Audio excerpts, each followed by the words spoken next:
the birds, the flowers. Epitome is epitome, and I'm not going to change my mind on Really? that. Yeah, it is epitome. But it's okay. It's not that big of a deal. I'm an adult. I will fight about it.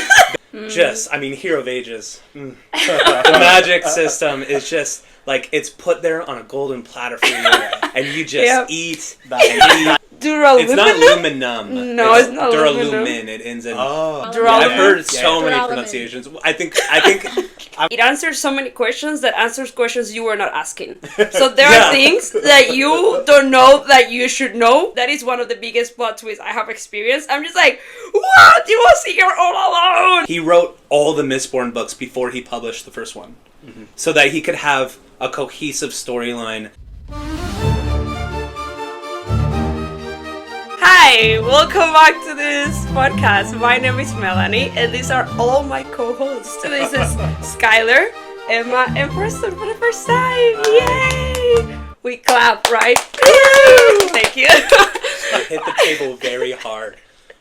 I am very excited to be back here. It took us forever to get together. 4 working adults, 1 married, and and in school, and it's just crazy. But here we are, and I'm excited for this. So as we always do, I'm gonna start with the non-spoiler review for those of you that had already read the other 2 books.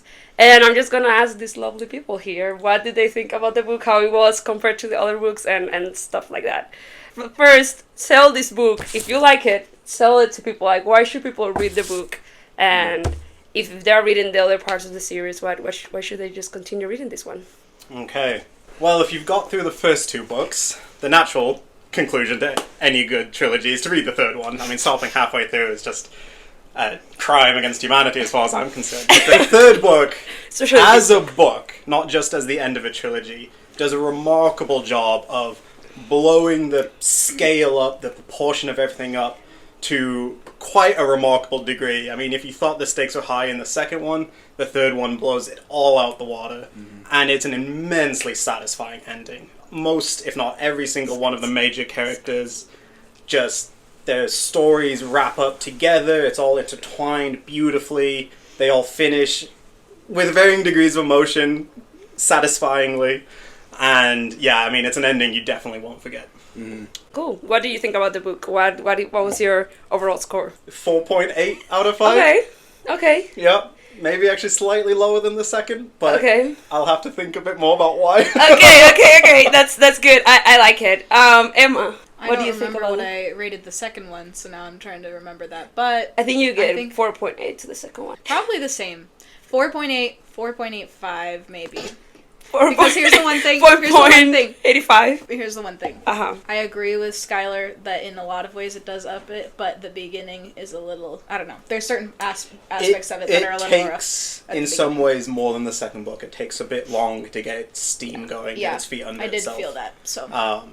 But yeah, it's all just prep work for the end, which pays off. Yeah. So. I felt like it was kind of like, it is good. Not as page-turner. Yes. As the 2nd book. It just took me longer to read it. I was busy, but it took me longer because I'm like, ugh. But okay, Preston, what's your overall score? What did you think about the book? I have 2 rankings. Can I do 2? Okay, you can do 2. So as a book, I would rank it probably a 4.5.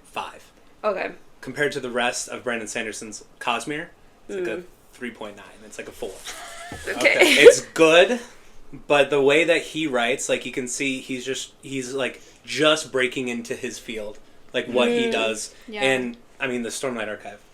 I've talked to them a lot off screen about this. The Stormlight Archive is beautiful. And just, like, yeah, it's Sanderson's masterclass. But this is very good, too. Okay. All right. It's interesting, because when you started saying that you had to, like, kind of rankings, I thought you were gonna say, and I think this is where I will go, because I haven't read anything else from Brandon Sanderson, but I feel like if I would rank it as the end of the series, I would give it a 4.8, something like what Skylar did. Mm-hmm. If I would rank it as a book in itself, I would give it a 4. Yeah. And it's because it lays so heavily on the other 2 books. So it's a great book. So it's a great ending, and it's like amazing, but like all the mind-blowing aspects are all leaning completely on book 1 and book 2.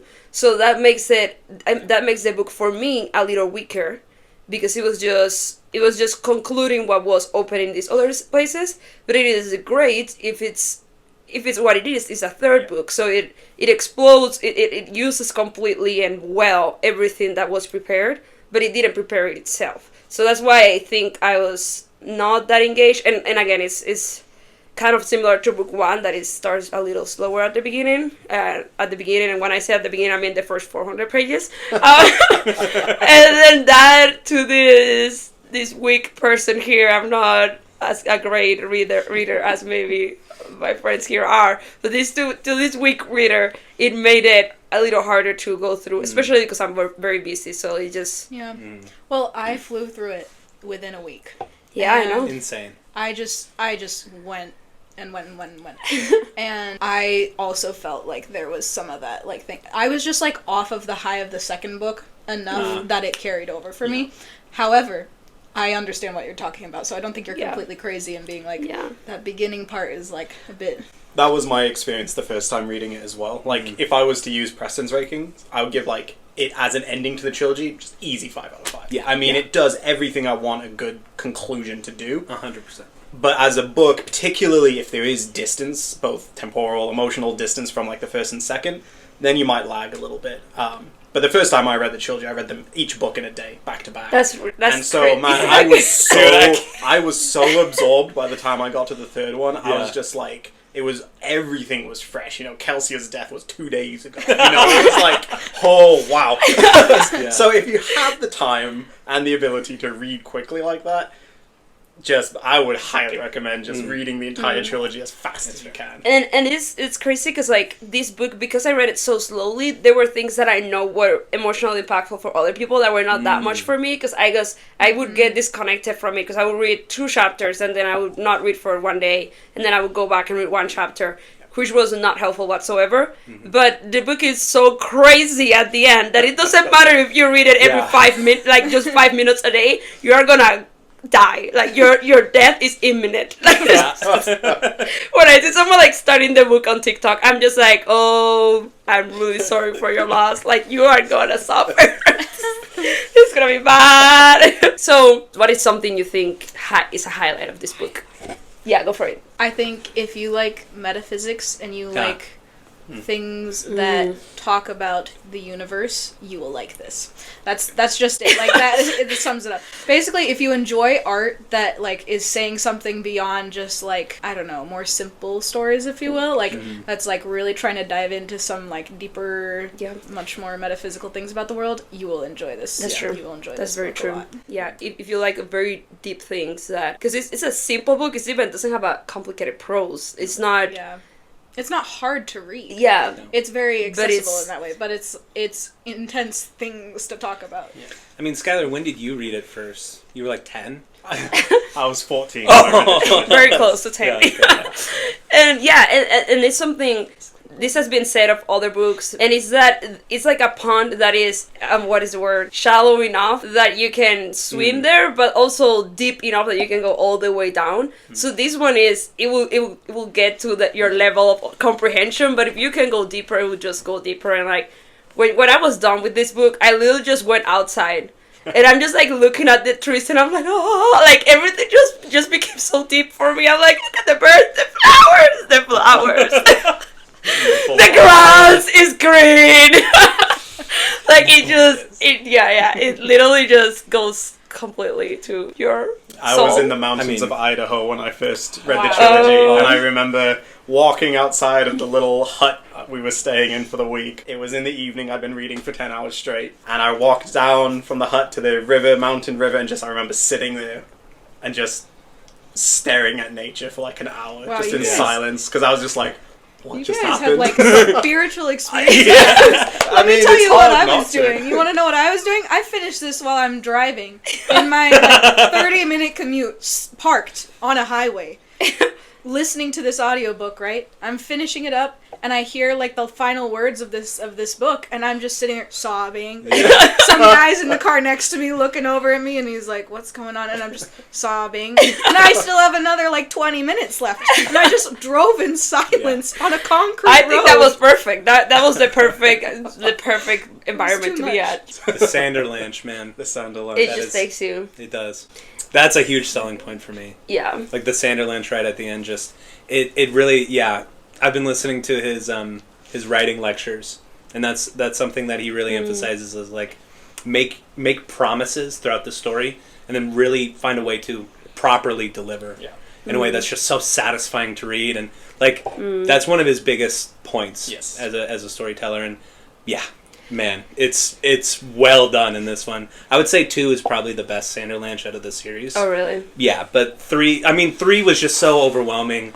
And I've also been exposed to sort of his metaphysical talk. And so it was actually less intricate than some of the other books that I've read. This is I'm ready partly for this. why I would recommend the Mistborn trilogy as first an entry into Sanderson's writings. Yeah. Because it is partially you kind of like work and grow like with him, because obviously Mistborn was like not his earliest writings, but one of his earlier published like great successes that got him famous. Yeah. And he had a lot of time after that to kind of refine his works. Yeah. But you kind of get that sort of like raw, like not amateurish by any means, but his kind of first attempt at like really wrestling down like a big intricate plot. Yeah. So it's not maybe as well finessed as some of his later stuff, but I think it kind of preps you for what to expect. And so then when you see the improvement in the stories he writes later in other series, it's even more satisfying. And it's I'm very... so excited now. I'm really excited. Yes, this you is our first Sanderson book, and we are gonna enjoy this. Me and Preston are the veterans. Yeah. Yes, bringing these two along. This is my first Mistborn read, which I gotta say, like, yeah, I would also suggest this as the first Sanderson, like, yeah, the introduction to Sanderson. It's good. It's great. I love his writing process, too. He wrote all the Mistborn books before he published the first one. So that he could have a cohesive storyline and not have to be like, oh, well, I trapped myself in Mistborn, the Final Empire. Now I have to do stuff for Well of Ascension. And then now I also have to, I trapped myself in Well of Ascension. Now I have to fix it in Hero of Ages. He wrote it all so that he can have like a closed book. It's like a 3-volume series. Comes through strong. Yeah. Yes. You feel that the connectivity, like something you were saying earlier, how like it very much depends on the other two books, which is both like something that is great about it and something that like can be frustrating for some people because they can't just jump in wherever. But for people who enjoy like bigger narratives that are like really, really like, I don't know, have good resolve and like all of those things going on, I feel like this book does a really good job of, like, it connects things that were going on in literally book 1 all the way down the line really well, so. Yeah. And I would say it answers so many questions that answers questions you were not asking. So there are things that you don't know that you should know, and... or you just forgot. Yeah, no, things like literally were not a piece. Like, they were not a piece, and then they were answered. And I think that's something, that is one of the biggest plot twists I have experienced. I'm just like, what? You was here all alone! Yeah. And we're not gonna say that now because they're non-spoiler, but I think you are gonna go crazy with this book. Definitely you're gonna go crazy. Something real, like, before going to non-spoiler, I remember when you were talking about the Sanderlanche, it reminds me a lot to what Tolkien calls the catastrophe. Yeah. That is like when something just, when there's a resolution, like a turn on something that seemed impossible, and there's a change in fortune that is just, that makes you feel like, well, this is how life should be like. Like, something, he describes it like as if you have a limb out of place, and then it finally like goes back to place, and you feel like that relief. That is this book. It's sad, like, you cry and stuff, but it is just like that. Fulfilling. Yeah, I think we have enough for non-spoiler. Now let's go to spoilers. Everyone that is watching this and keeps watching this video deserve, big shame on you. Unless, and I had someone to talk to that said that she always watches our videos. It's like my cousin Arlene. And I didn't mention her last time when I said that Natalie could watch our videos without reading the books. you can also watch this video. She's just like, I really want to know what is going to happen with the story. Because she's like experiencing Mistborn through our comments. Yeah, so yeah, you Arlene can watch this spoiler part. Everyone else, go out of here. Okay, great. Spoilers. What we always do is to go through the categories. So like the first one is going to be world building. And I'm going to just jump to Skylar again. Skylar, what do you think about world building and what is your final score? Oh man, world building or world destroying? I mean, That was good.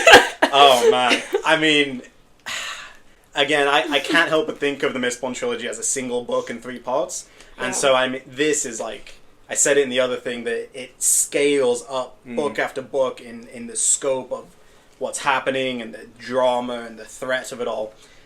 And I mean, man, you're literally watching an apocalypse happen just in slow motion. Yep. Yeah. I mean, first it's the mists, then it's the ash, and it gets heavier and heavier. And it's like every few chapters, it's like the ash is a little bit higher.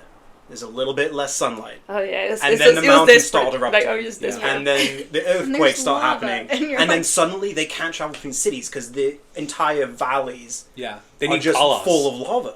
I mean, it's like the world is literally cracking and burning apart beneath their feet. And they're just like standing outside a city like, what do we do? So I mean, man, as far as world building, and because obviously if you're here, you should know that this is the direction the story is heading. And so it doesn't feel like some kind of embarrassing effort on Sanderson's part to just up the stakes without any real justification. It's like, no, this is the end that from the very start of the first book, this was where it was going, and you're just watching the characters desperately scramble across the entire final empire in this futile seeming effort to stop the world ending. And I mean, man, it's so mysterious and terrifying and like nihilistic all at the same time. What is it? What? So I guess I can guess that you give it a 5 out of 5. Easy 5 out of 5. So to elaborate a little on that, I would say that in some ways the world building slows down because at this point the only parts of the world like left to explore and learn about are like the integral plot points related to like Ruin, you know, the Atium and these kind of things, and those aren't revealed till the end of the book. So there's perhaps a little less discovery overall compared to say the Well of Ascension, but in some ways that just makes it worse because you feel like you're kind of going alongside this experience with the characters and being like, well, what else is there to learn? What else is there to do? You know, it's like, and we still are losing.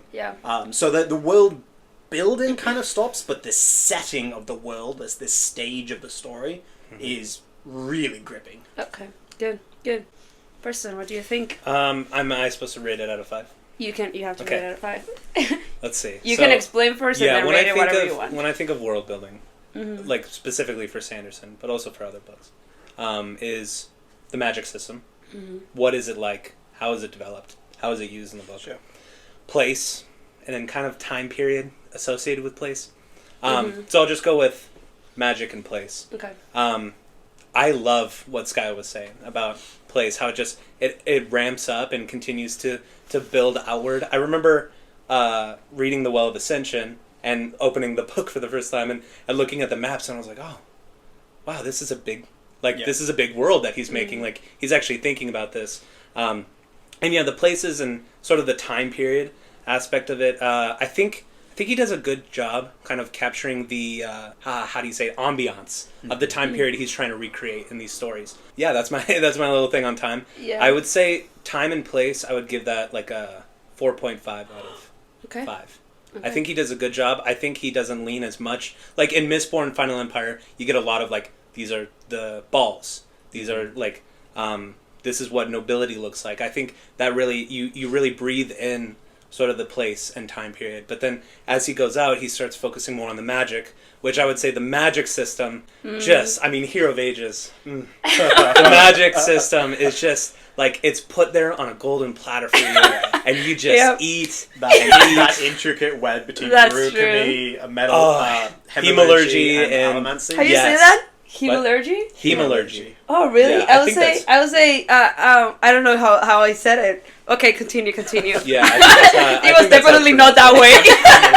Yeah, hemalurgy, something like that. It's like hemoglobin in the blood. Yes. Yeah. And then lurgy, I don't know, metallurgy. Yeah. Yeah. Okay, Anyway, so hemalurgy, ferrochemy, and allomancy. Seeing all those come together, and they all have their root in their god. I put quotes because I don't even know if Sanderson would really call it god, like what those people are, because they're. I want to keep spoilers, but don't bring. Okay, So, we have magic- to read. yes, we have Magic to Hero read Vegas. the secret history, and Preston already read it, so Already read it. he's not saying anything that is in that book. Yeah, no, it's... Okay, You continue. can talk about it without spoiling the secret history. Magic. No. Stop. I've read them.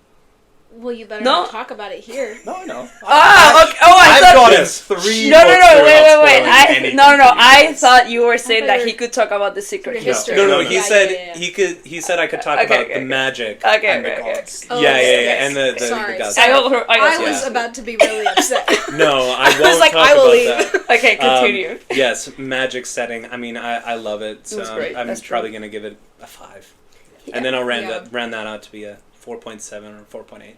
Yeah, that I really like what you did there, like dividing the world building things, because That's it's good. it's true. There are in world building there's a lot, and it's true what Skylar said. There's not a lot of world building in place and even time.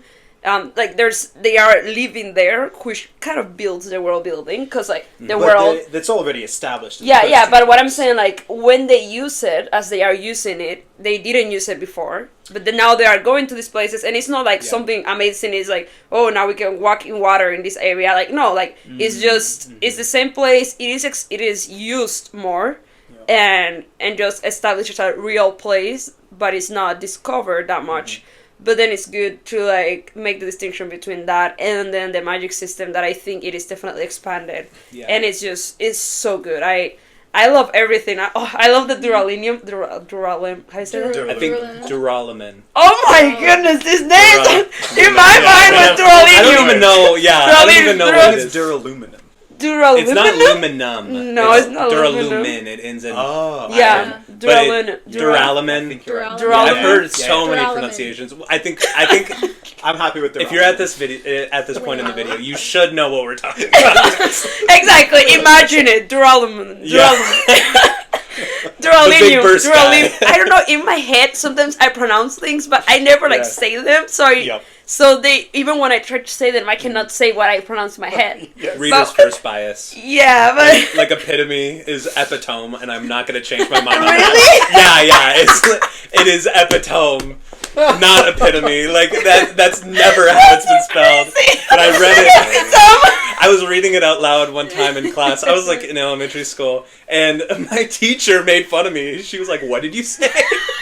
I am surprised. I would say I am with you there. Yeah. It's never gonna be epitome. Yeah. Okay, but going back to the thing, it's really cool that there can be allomancers that do use that power. The thing of like the spirit was making them allomancers, like it was crazy. That was amazing. That was insane. It was so The good. 16s. Oh, Okay. so that's magic We have to system. talk But yeah. Hold on, we have to But go through our ratings. What yes, is your yes. rating, So Mom? my rating in world building, I think I am. I gave it a 5 first, but I'd say like 4.8 is a good. It's a good place because it's true that there's not that much. Like I wouldn't give it a 5 out of 5 as I did in the World of Ascension. That there was so much world building, so it wouldn't be fair. It's true that they are living in this world and it's good. It's not bad, but it's still not building up more stuff. So I say 4.8. Besides the magic system, so I say 4.8. It's a good one. So yeah, it's your turn. You can go for it. I would say 4.9. Okay. Or honestly 5. I'll give it a 5 because here's the thing. There's a lot of stories that come out, a lot of literature at the moment where it's just like some girl's fantasy about some romantic endeavor that she wants to take place and it ends up in another world and this other world is just like our world a little different. You know what I mean? Like, it's so nothingy. Our world, but with wings. Yeah. Yeah. Okay.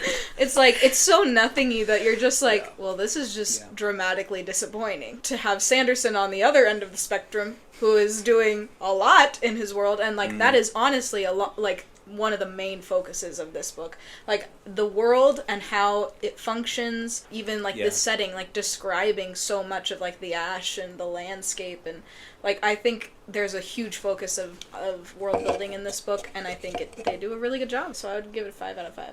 That's good. Can I say one more thing? Yes, go for it. I was just about to say, I locked eyes with you. I was like, I gotta go first.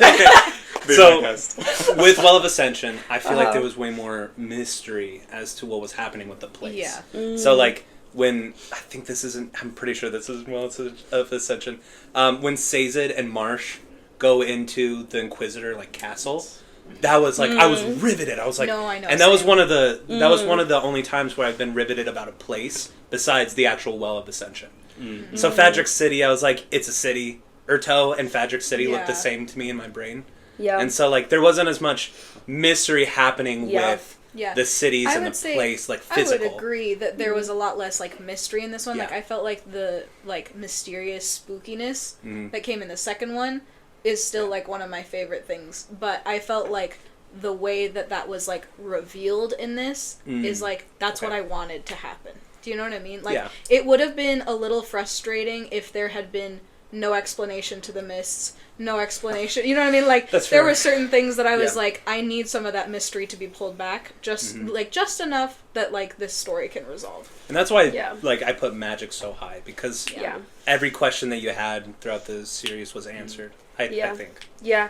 Most, and I know there's more Mistborn there, and I know there are more stuff, but that would be and I don't think it's like Sanderson was like now coming up with.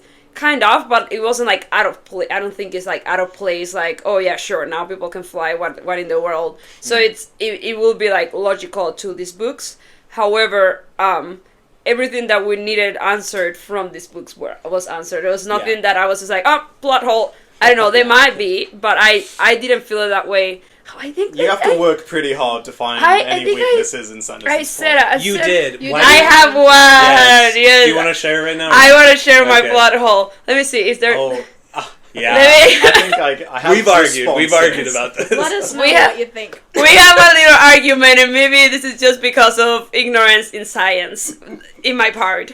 But I was just wondering if the Almancers can take metals from everywhere. Literally, like they like. Tape their mouth, like they usually the Mistborn, they literally tape their mouths so that they would not be able to take any metals from the air, and they give them like to Bean when she was in prison. They would give her like the food in a wooden plate, so she would have like leak metals out of the thing. So the question is, why cannot like Mistborns take metals out of blood if our blood is like a bunch of metals? Like, it literally has almost all the metals. So that was my thing. I'm just like, plot hole! And it was like, this goes to plot, actually. We can change the plot. Changing to plot, I think that maybe that could have been really cool if they learned how to use the metals in their blood. But what were your guys'? Skylar, you said that. Well, I have like 3 reasons why I don't think that was brought up. Okay, Miss Smartpants. What can I say? No, I don't think you are. We'll see. The most obvious answer is probably that it just didn't occur to Sanderson. Okay. I mean, he's human. There's going to be aspects of this whole system he's built that he should be better. He should be better. That being said, he is remarkably thorough, so maybe he did and just didn't address it. The other options would be that much like how different alloys, like when you combine the metals, if it's not exact, then you can't burn it and it makes them sick. That's not true. That's absolutely not true, because they have all the metals in one thing, in one vial, so they're all combined. They're not combined with each other, though. Yeah.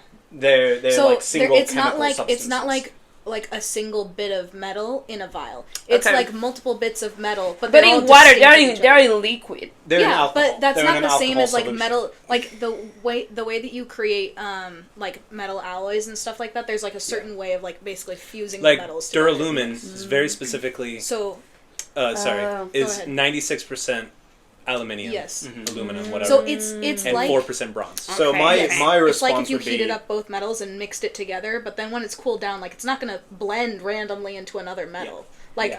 you can put metal right next to each other and it's not gonna like blend. So that my make sense? my first response to that would be that the metal in our bloodstreams is bound to other things. Like hemoglobin picks up and carries oxygen. There's other things that carry the iron and the other metals where they need to go. So that would But be they my could- first. they could- And we're They not could- exact like I'm not blood a scientists. None of us We're are not scientists. blood scientists. I did a 2 years of Disclaimer. biology. We are wow. We Well, that are was philosophers. 30 years ago. Yeah, we are philosophers. and We that's are about all we get. philosophers that not even. We're a little bit of everything We're that has to baby do with letters. philosophers. Yeah. So that would be my scientific response. The other one Yeah. is that I think the scientific stage that this world is in That's not true. wouldn't have that Yeah, kind but of that, I knowledge. think that's completely flawed. That Okay. answer is like the worst one. I take the science one, but that one I don't, because they know so much about metals already, and they know they have surgeons. Like they are not. They're literally spiking people through the eyes and keeping them alive. Yes. No, that's the magic. No, that's that is the the magic power. Yeah. That's the magic, They- but they have no no, idea no, why no, out. They no, figured it no. out. They figured it out though, right? They figure it out, did, and It's basically people. No, souls being listen. shoved into them. Wait. Skylar, listen. When this guy Penrod is his name, Penrod. The king. he had the thing on his heart. The doctors literally opened him, saw the thing in his heart, and were like, "We cannot remove it because we would kill you." That's literally what happened. Yes, there were surgeons that would open It was people in his up. heart, but it wasn't It like wasn't his- lodged.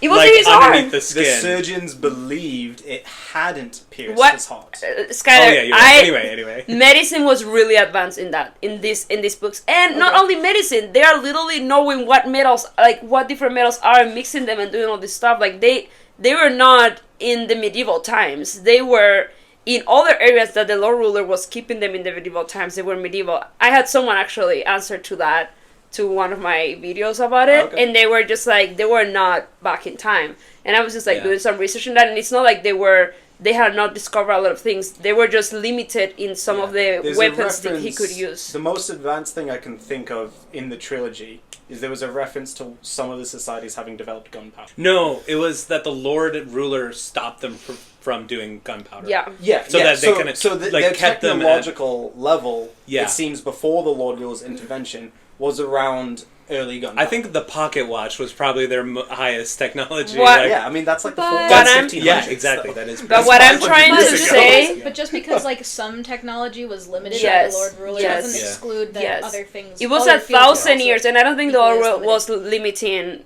doctors. Like Caesar had a lot of doctoral It's true. information in his I also think, Possibly. what if you just like bit your lip and then you got blood in your mouth and then It's the very elements would metallic. feel Yeah. that they would feel, or they would just feel the metals because they can feel the metals in them. That's true. Which Yeah. but suggests that being then said, that- I do actually agree with you Brandon on Sanderson didn't put on it. your point that like They can't burn their blood. yeah, that they can't burn their blood. Either that or like I think Sanderson could have that in store in the future, but I don't think he has it for this series. Yeah. No, definitely he doesn't. And I don't, the reason what I don't say that if they would have beat their mouth, they would just like taste blood. They were all the time Yeah. fighting, so they would taste their own blood. I'm just saying that they would have noticed that they could, and the reason why they wouldn't notice it is not because it is impossible. It's because Brandon Sanderson didn't write it, because he's the writer at the end of the day. Yeah. But Possibly he true. could. Look, I Yeah. will defend Sanderson to to your my dying. to your point, Yes. he does so much work to explain like the magic and the science of it that it like if he did think of it, we would hope that he would put at least a sentence in there. Yeah. Yeah, some Yeah. kind of Like, acknowledgement. Explain why. Even though blood tastes metallic, it's actually like the Yeah. metals inside of it aren't burnable. Yeah, I actually would have I would have like some explanation. Yeah. Because if they're like literally trying, the thing is that in the moment that Bean wanted this metal, she wanted it so badly, like she was literally just like trying to like catch a little like thing of metal in the air that I'm just like thinking on all the places where she can leak, and just like lick the floor. I'm just like desperate, and that's when the blood came to my mind. So like I wonder if they ever would have like thought about it, but it's okay. It's not that big of a deal. I'm an adult. I will fight about it. That being said, with your plot hole, adults. where does that rank for you? Okay, plots. I think it's not that big of a deal. It's okay. I was really frustrated in the moment, and I literally wrote in the margin of my book like, "Drink your blood." Like when she's trapped in the yeah, because she was bleeding because he hit her, and I'm just like, drink it. But well, the point is that I still think plot was 4.5 because I was really bored when I was bored, and I don't like a plot that, and I don't know if he could have done it that it wasn't boring, but as he did it in the Well of Ascension, I think he has the possibility, the ability to make the book less boring when it goes boring. So I know all these pieces are necessary, but I'm sure there must be a way to give me the pieces without making me bored. So that's my only thing. So I would give 4.5. It's not terrible. Like I still recommend the book 400%, but yeah. I have a question to pose to you guys. Okay. Because this is something, when I was going through it the second time around, I couldn't quite figure out if it was simply because I knew the mysteries that were coming and the plot points, or if it was an actual kind of issue with the structure of the book. I remember thinking at some point, like, man, what is Spook's plotline in Oto actually contributing to this story? Because I felt like I had all the knowledge, or the mystery would be revealed outside of that storyline without really any of the stuff that he kind of goes through. I mean, I really, really love Spook as a character. I know. He's great. But, like, the whole, like, hemalurgy, whatever, that's kind of revealed through his storyline, I was like, don't we kind of already know most of this, in a way? Like, I don't know, like, with you two, and I guess you as well, was that something you noticed, or did you feel like you needed those reveals from Spook's storyline? I feel like...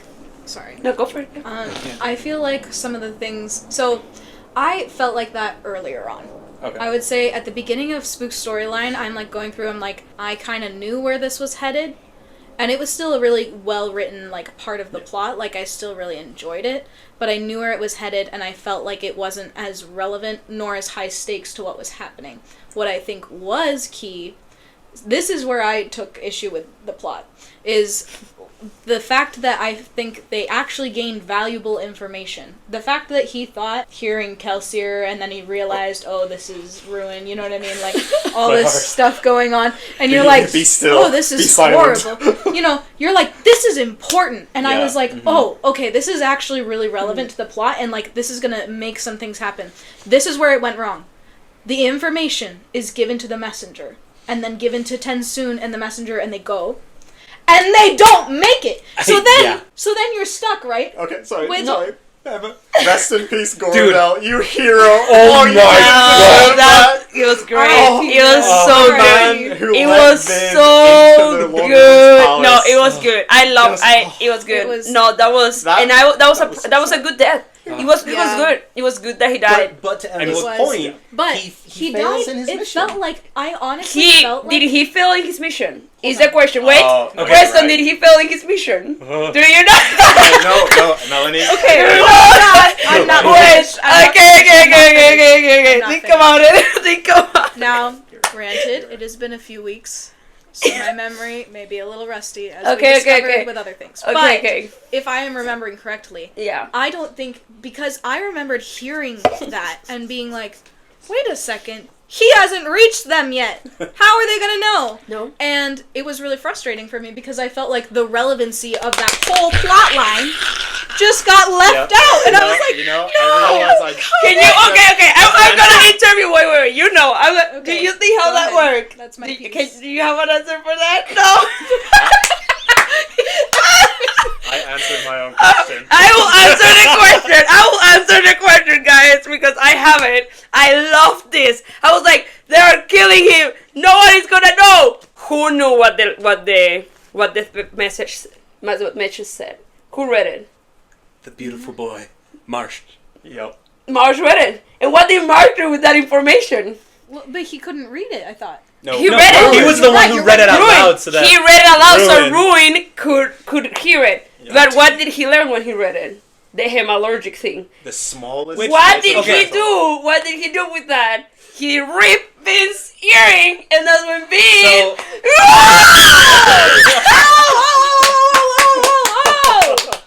Yeah. I take Right. back It was everything. amazing. You know what? Maybe I am crazy because honestly, now that I'm thinking about it, I do remember this connection. Yes, Okay. yes. I know, it's just been... Yes. But I'm glad you It's been a didn't while. remember, so we could highlight how Because- amazing that was, because I loved it. That was like, Yeah. Yeah. Talk Okay. about a catastrophe, right?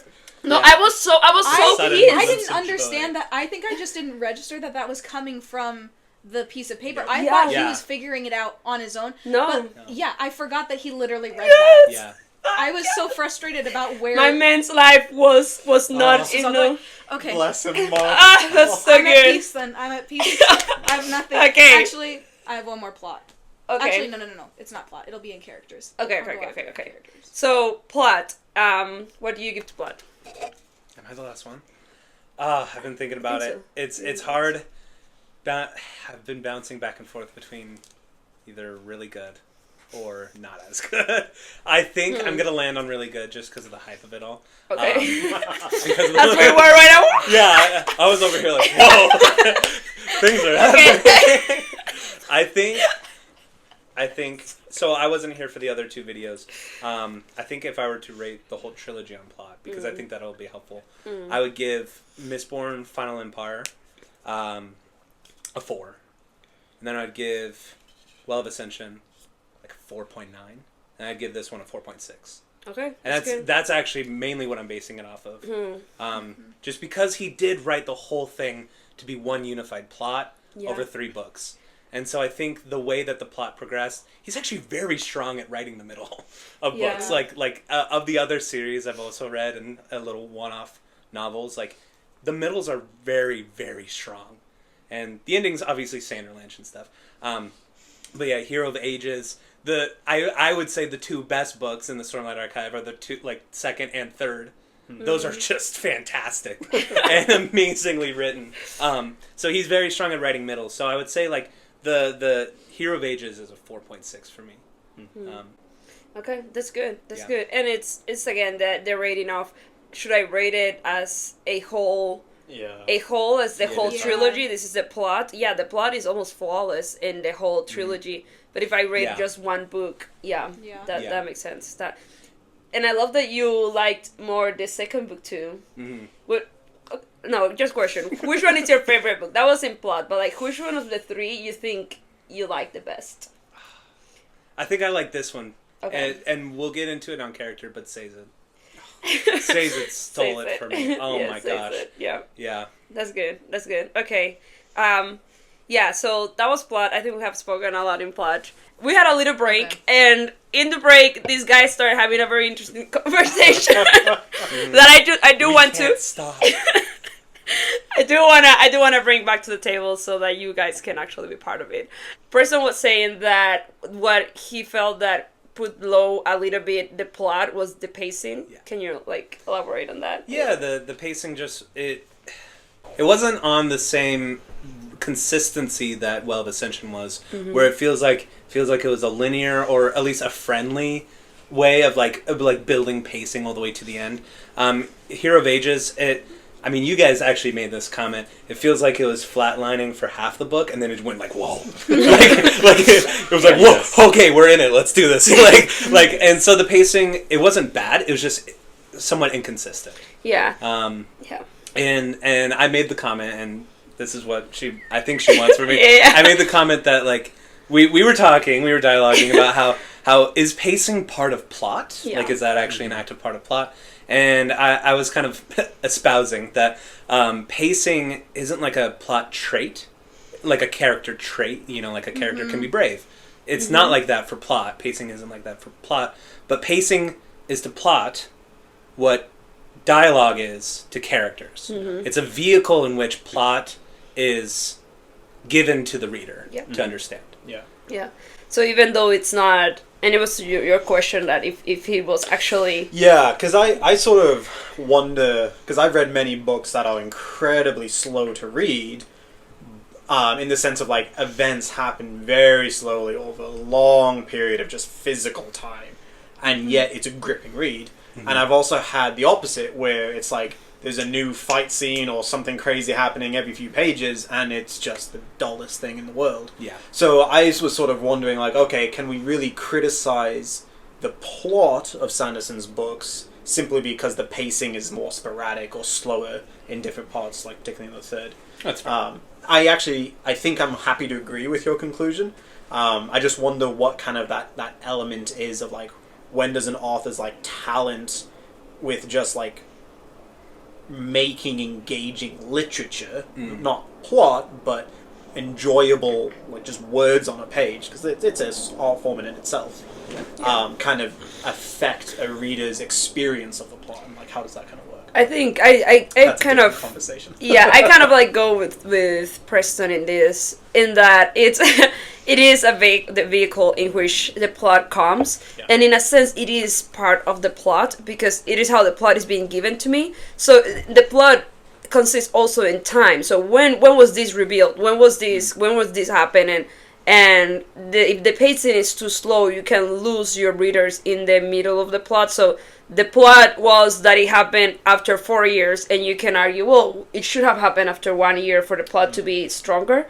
But it's kind of like tricky with Sanderson, he can go slow sometimes, but I do agree with wherever you want to put pacing. I do agree that the pacing was kind of like inconsistent and could have been more.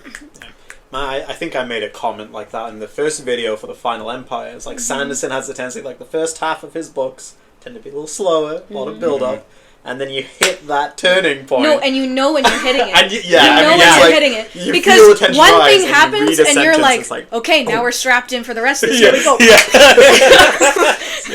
The Well of Ascension kind of bucks that a little bit, but I mean, even the conclusion, man, conclusion of when Sazed and Twindle embrace, you're like, oh shit, it's about to happen. I'll start sobbing. So right it's over. Even with the fastest, most engaging pace of the Mistborn trilogy, you still have that same kind of like upswing in tempo. It was so good. It was so good. It's funny because like I feel like this one almost it wasn't exactly in that moment, but almost starts there, and it's when Vin says goodbye to Ellen. I was just like, this is the last time they will see each other. I know it.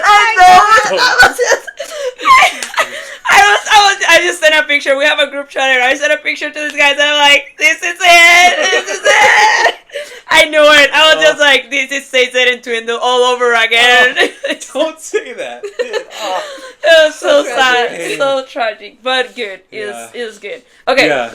Let's go to. I will actually go first before characters. I will go to emotional impact because it can be a little bit shorter than characters. And what I'm gonna ask you guys to be ready is that what was the scene that impacted you the most? We might be the same one, but you still can say why. So I will start with Emma now.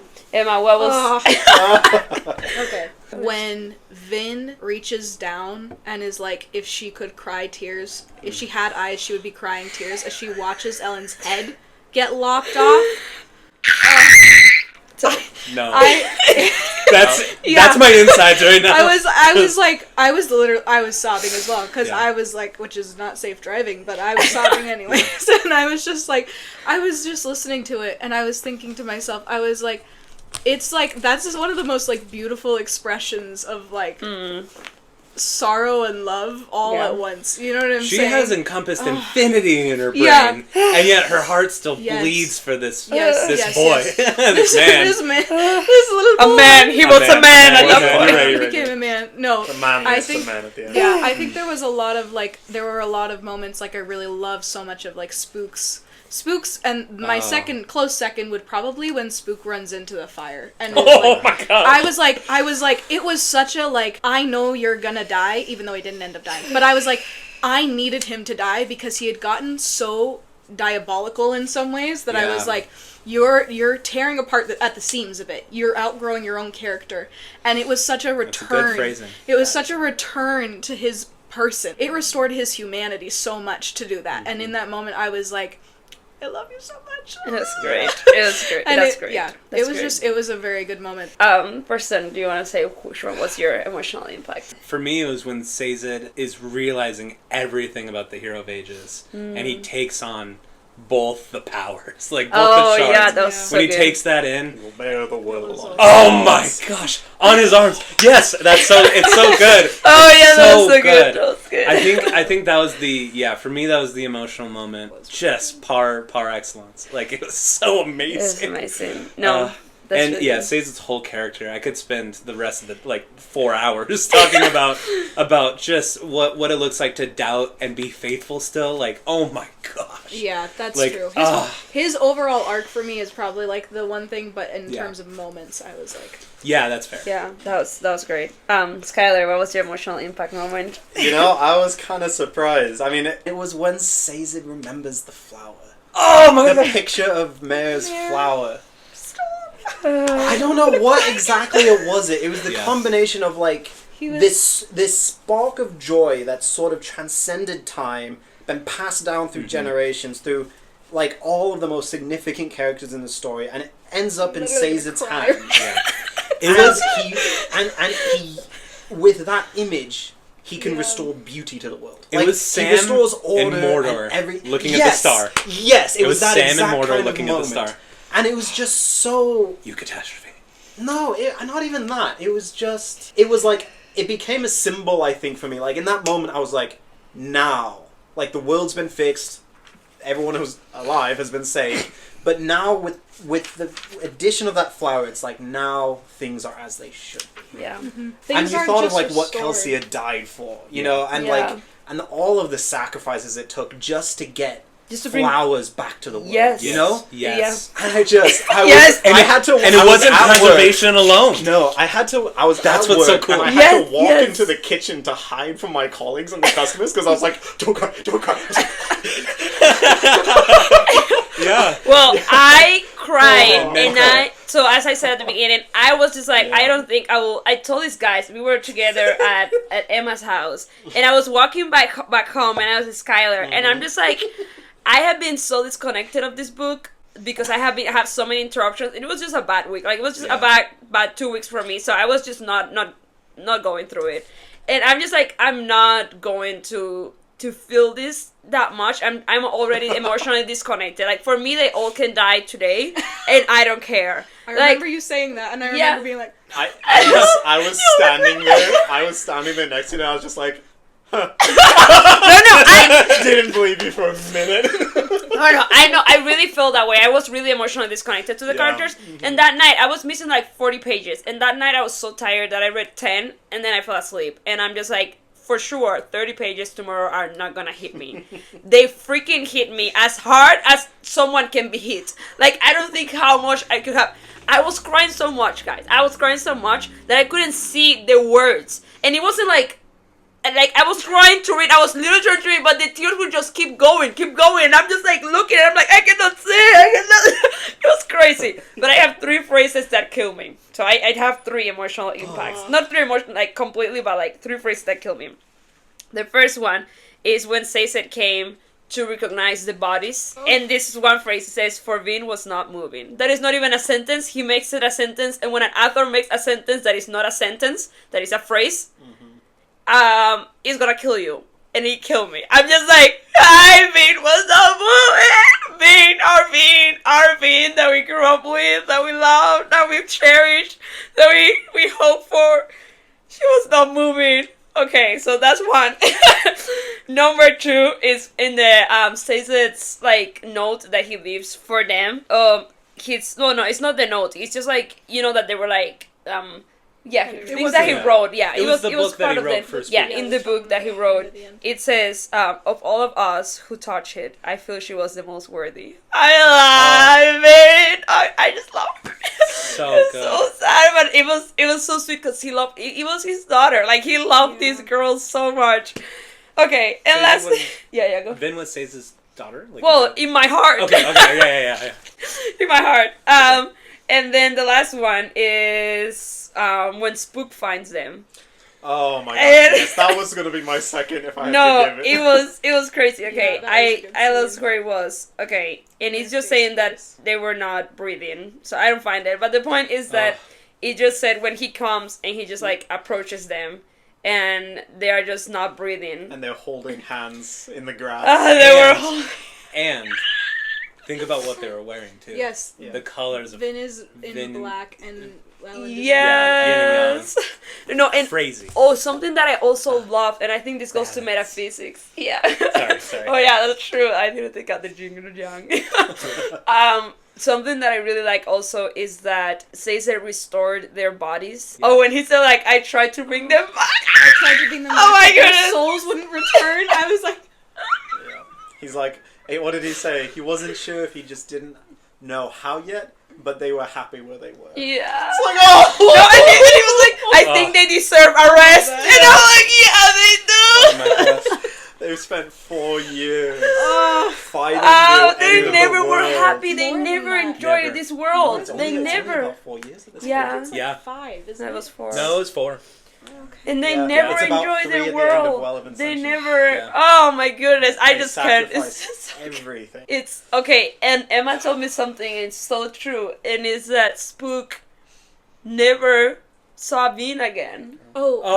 no. Okay, Tensu, this is Tensu, my Tensu, only. not Spook. This is my Tensu. only beef with this. Tensu this never. is my only. This is the Oh. reason Tensu. that this is a 4.85. Sorry, it's Tensu. This is the reason it's a 4.85. The whole The reason. entire reason. Okay? The entire thing.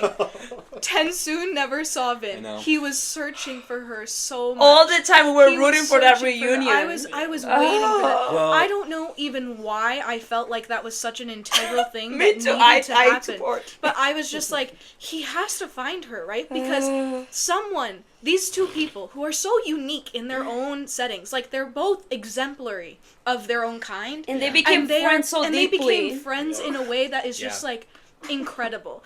And for that friendship not to be resolved, to not have any like lasting note, and they both die, it's like it's the worst because Oh, man. Tensoon literally beyond. gives his life for this cause, for a girl that he like, for a friendship that he's like never gonna be able to enjoy ever again. Yeah. She is like, and she knows that, like, it's so horrible. When I just, Ellen walks into the cabin and he's like, why are there so many mist wraiths?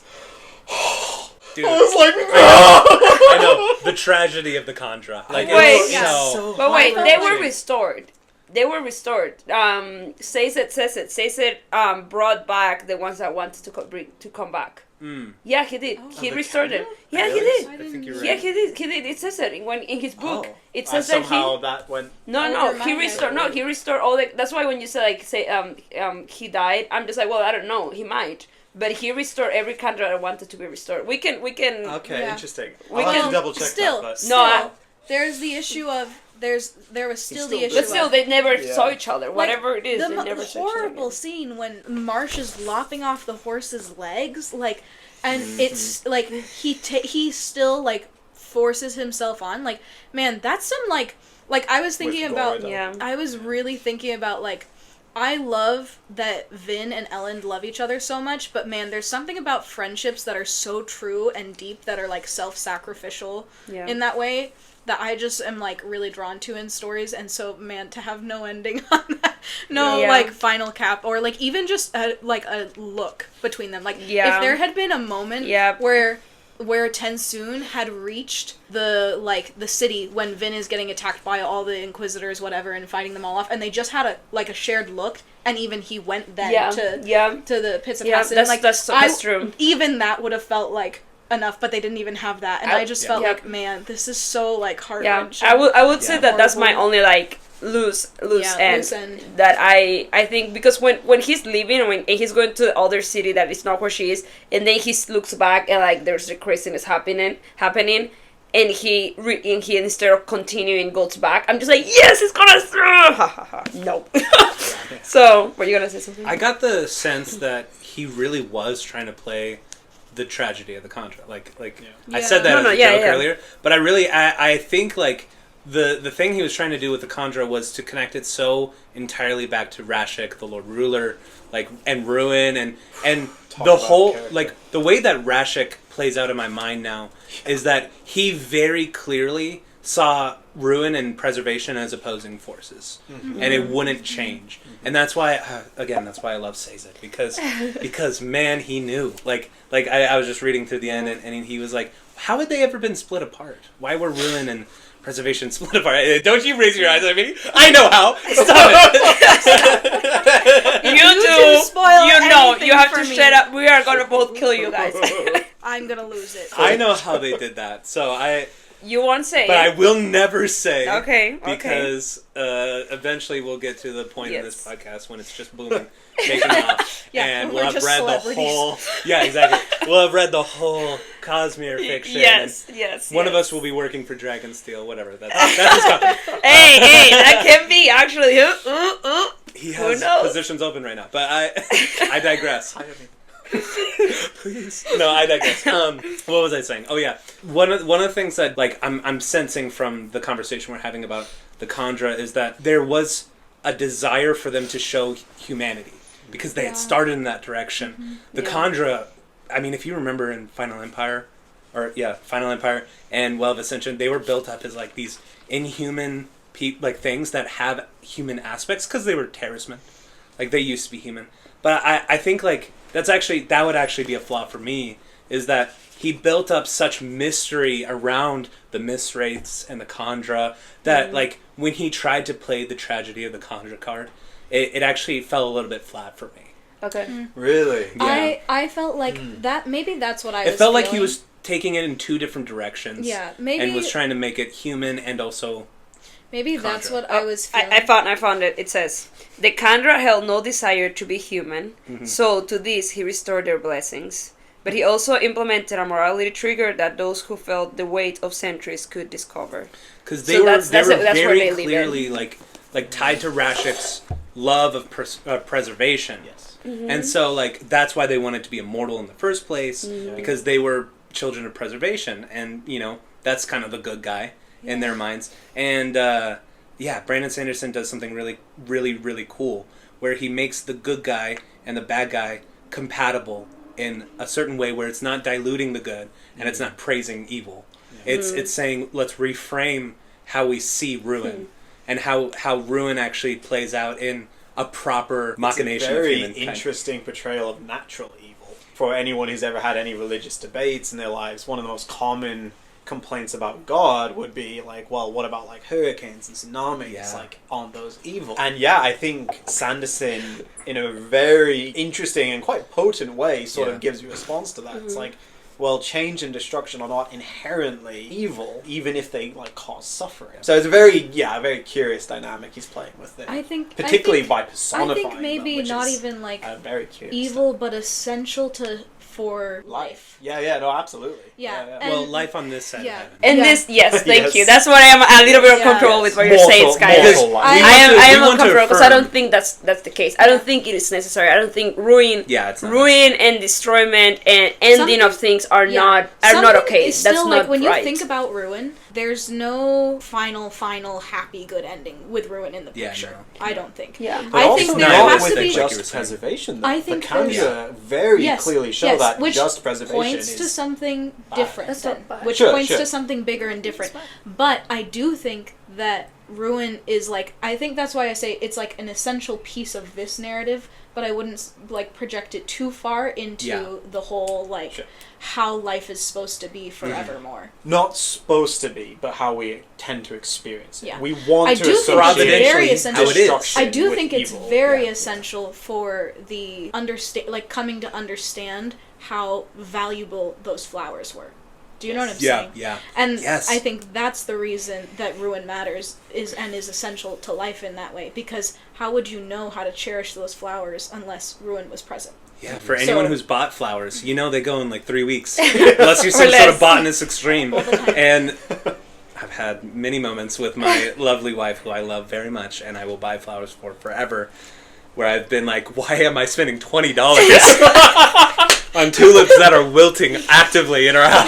Like, But it's because of the beauty of flowers. It's Yeah. because of the beauty of they are so beautiful for a time. There are two other things that we are missing here, Yes. and that both can be very long, and it's themes and characters. Oh my god. So where do you wanna land? And Let's we cannot go characters forever. first. You think characters first? I Because feel this like is as we discuss the characters, we'll naturally, like we're already doing, okay. fall This into is the theme, themes. so Yeah. you have to put a pause Let's into pause this. in themes. Okay. I will. Because We'll go back to characters. before we go, these are questions that I want to ask, and is at least one is religion, and what do you think? How do you think is the portrayal of religion in this book? If it's right or wrong, specifically on the faith that it says its main struggle is faith. So is the portrayal what is the answer that you think Sanderson is given to what faith is, and if it's a right one for you guys, what do you think about it? The other thing is what we were just saying, ruin and preservation. Do we need both? Oh, maybe there were only two. You can add another one, but like pause there, and that will go to the end. Let's go to characters. Let's start with Spook. Oh boy, okay. I mean, I love Spook's character. I think part of it for me is a little bit of nostalgia, because I was quite young when I read it, and so I think as far as like relatability for a teenage boy, Spook was pretty close to home. Buddy. That being said, I found Spook's transformation from like boy to man was so well done. Okay. Yeah. I mean, obviously there's the mystery and the whole thing with Kelsier showing up, and he's suddenly got 2 powers, and it's like, what in the world's going on? I'm sorry. So all of that's very much engaging and part of it, but I loved his sort of 2-3-way pull between like loyalty to Kelsier, his love for the city that he's trying to save, and then his, including Belgia, I would incorporate that there, and then his own desire for the fame and the power that he's so longed for, the recognition that he's seen in Vin and Kelsier and even Ellen now. Like that, in some ways, just having that tension, that kind of like you said, like his character's tearing apart the seams. Great phrase. That to me is like one of the most human or relatable elements of like any of the character developments so far in some ways, because it's not the grand sort of soul metaphysical struggle of Sazed, which is gripping, absolutely, and it's not this sort of internal sort of self-discovery that Vin has. It's something else, and it's short, it's impactful, and it's just like, it's so riveting to me. And I find myself so invested, like kind of like you were saying, like, man, when he tells Kelsier no, and he's like, no, I'm not going to kill these people, I'm going to save these people, because that's like who I am. Like, to tell Kelsier, like his hero, and not only telling his hero, he's literally being controlled. He is pierced in his body with this. I mean, it's an impressive, like, it's not even willpower, it's just raw character. He's such a good But man. I want to talk about Yes. So I love Spook. Okay, Emma and then Preston. I'm like bursting. Okay. Yes, I would 1000% agree about this. The thing is, Spook is, what's different about Spook is Sazed and Vin have relatively low external forces in terms of like things that really motivate them. They are sometimes people. like love for like their individual, like Tyndall and Elend are like the few things that I would think are like external to them, but the majority of their motivations actually like come from within their internal conflicts. And so, but Spook is so different because Spook's not even like, Spook's internal conflict has to do very much with the way he's perceived. Yes. And I think along with the fame, there's an agency issue. Yes, he wants power. He wants power and freedom. And I think that's why that moment is so interesting to me, because I think even when he's literally having all of his agency being as stripped back as it can be in this moment, he's deciding to do otherwise. And I think that's really important because it brings Spook into this fullness that I think is like, he has gained the agency that he wished he had for all that time. You know what I'm saying? And I think that's the like transition that you see, and it's like it comes through saving those people, which is why I loved the moment when he runs into the fire, because it's like something has clicked for him, and I think that's relatable to a lot of people. Sorry, to clarify, do you mean the fire when he releases the water, or when he goes into the building to save the girl? To save what girl? No, not the He first doesn't go fire. in the... Not Oh, the yeah, first no. fire. Oh, I'm you're talking about the talking second about one? the Oh, okay. He goes in the fire Yeah, to yeah. pull the Yeah, lever. yeah. The other thing that I would say about Spook is that he is a lot more relatable of a character, I think, because his realm of influence is so much smaller. Mm-hmm. And so, like, Vin and Sazed are so gripping because they're intriguing to us, because they're, like, foreign. Like, they are not... like, we can't be those people. Do you know what I'm saying? Like, there's some level to which you felt like you could be Vin for most of this story. Like, there's some level to which... But at the end, you're starting to think, like, she's seeing ghosts. Like, I don't know, man. Like, she's like... And I'm really gripped by it, but I'm not, like, in her shoes as much. I mean, but even Spook, Ellen notices that, right? He's but like, I'm Spook is married to someone a who you can goddess. really Yeah. be... Spook is someone who you can really be in his shoes. Yeah. Spook is someone who is like, oh, I know this struggle. Like, even in smaller scales. And so that's why I loved his arc. Yeah, it was really good. Anyway. You have a name, boy? Spook opened his mouth, then stopped. His old name didn't seem like it'd do anymore. Lesibornis, he said. The old man didn't bat an eye. It's clubs, because of course he wouldn't.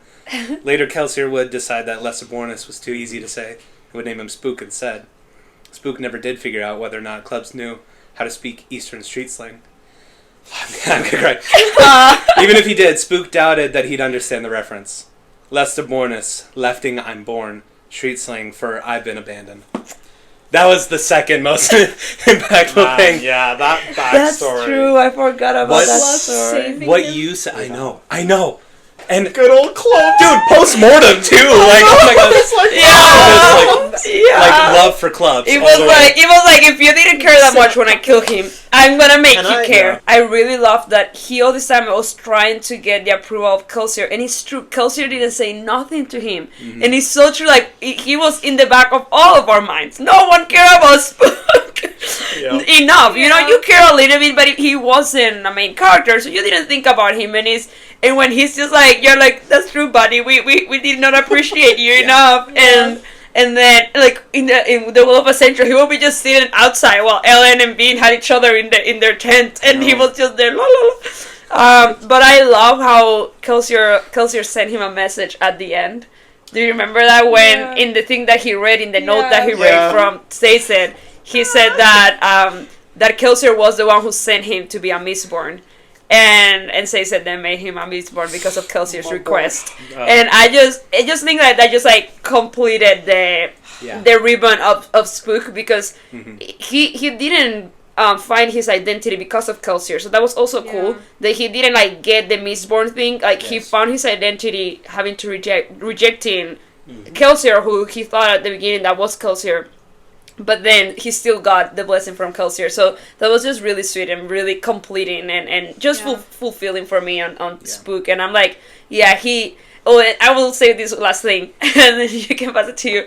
But like, something I didn't like about Kelsier, Kelsier's death specifically, I love Kelsier, but I didn't like about his death is that I couldn't see his complete arc. He died, and there were things that I wanted to see him to get to the end of himself, where all these, like, in the beginning of the book, I don't know if you remember, but it was all this questioning of, is he gonna become another law ruler? Is he gonna let all this fame just overcome him?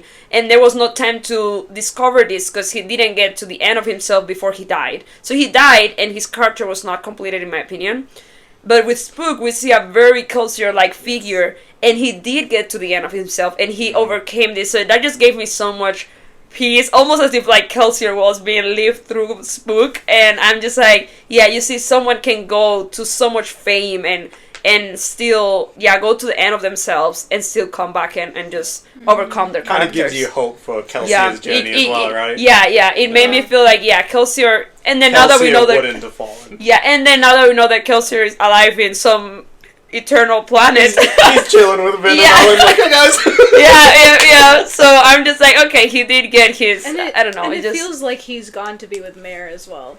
For Yeah. whatever reason, it does. It just, like, I know it doesn't I mean, that's say what that, we want to be the case. but, like, and Yeah. I'm willing to it die really on my hill. feels like Dude, I know Kelsier wants that for sure, dude. Yeah. Horse So, March. so Okay. Okay, what were you going to say? Bringing up Kelsey, like how Spook kind of completes Kelsey's journey. I had actually thought about this and forgotten it until you mentioned it. This book is full of that. Yeah. Right? Marsh, who's, let's be honest, he's kind of dead as to the man he was before. His story is completed. Kelsey's is completed in Spook.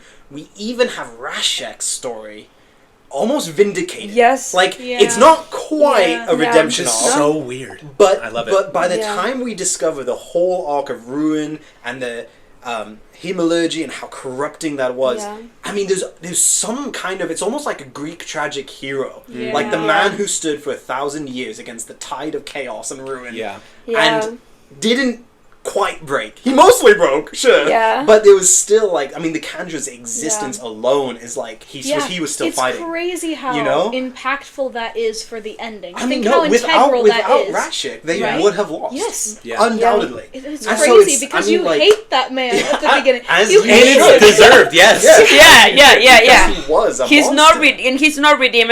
Let's go to the Lord Ruler. I think he's a character. I in wasn't. this. That was the thing. I was No, wanting no, to no. bring up like the He's dead a character. characters, He's a like character. Clubs even. There's a little bit no, more. exactly. He's resolved a little bit Yeah. more. Yes. Yeah, You that's know, true. It's like this book is full of those. Like all those ends. Yeah. It's like the endings themselves aren't just forgotten. But They freaking resonate. Dachshund. No, Not Dachshund. for Dachshund. Dachshund's for Dachshund, dude. R.I.P. That's man. true. He didn't even mention him. His No, name is no. not in all these No, long no. pages. They're not. No one remembers I that. remember talking to you guys No. about this like a month ago and being like, yeah, Dachshund's one of my favorite characters. I know when you said Nothing's that, I was here.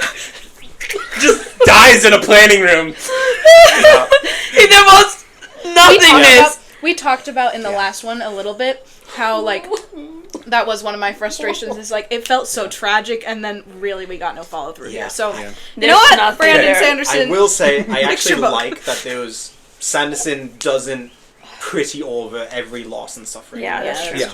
Like, Same with Twindle. so- Well, not Twindle. Yes. We do go over the but depression of so Stacey. much of the loss and death in the world is just loss. Yeah. And there's no redemption for it. It's just suffering. Yeah. And so I think Dachshund is important in that sense, even though we all obviously really want. Yeah, no. Yeah. I think we have said something about him. Yeah. Oh well. Okay, I'm gonna ask Lord Ruler. Do you have? You ready for jumping in there? Yeah, I can jump in. I think it was like I saw very like early on in Well of Ascension kind of the direction they were taking it or he was taking it.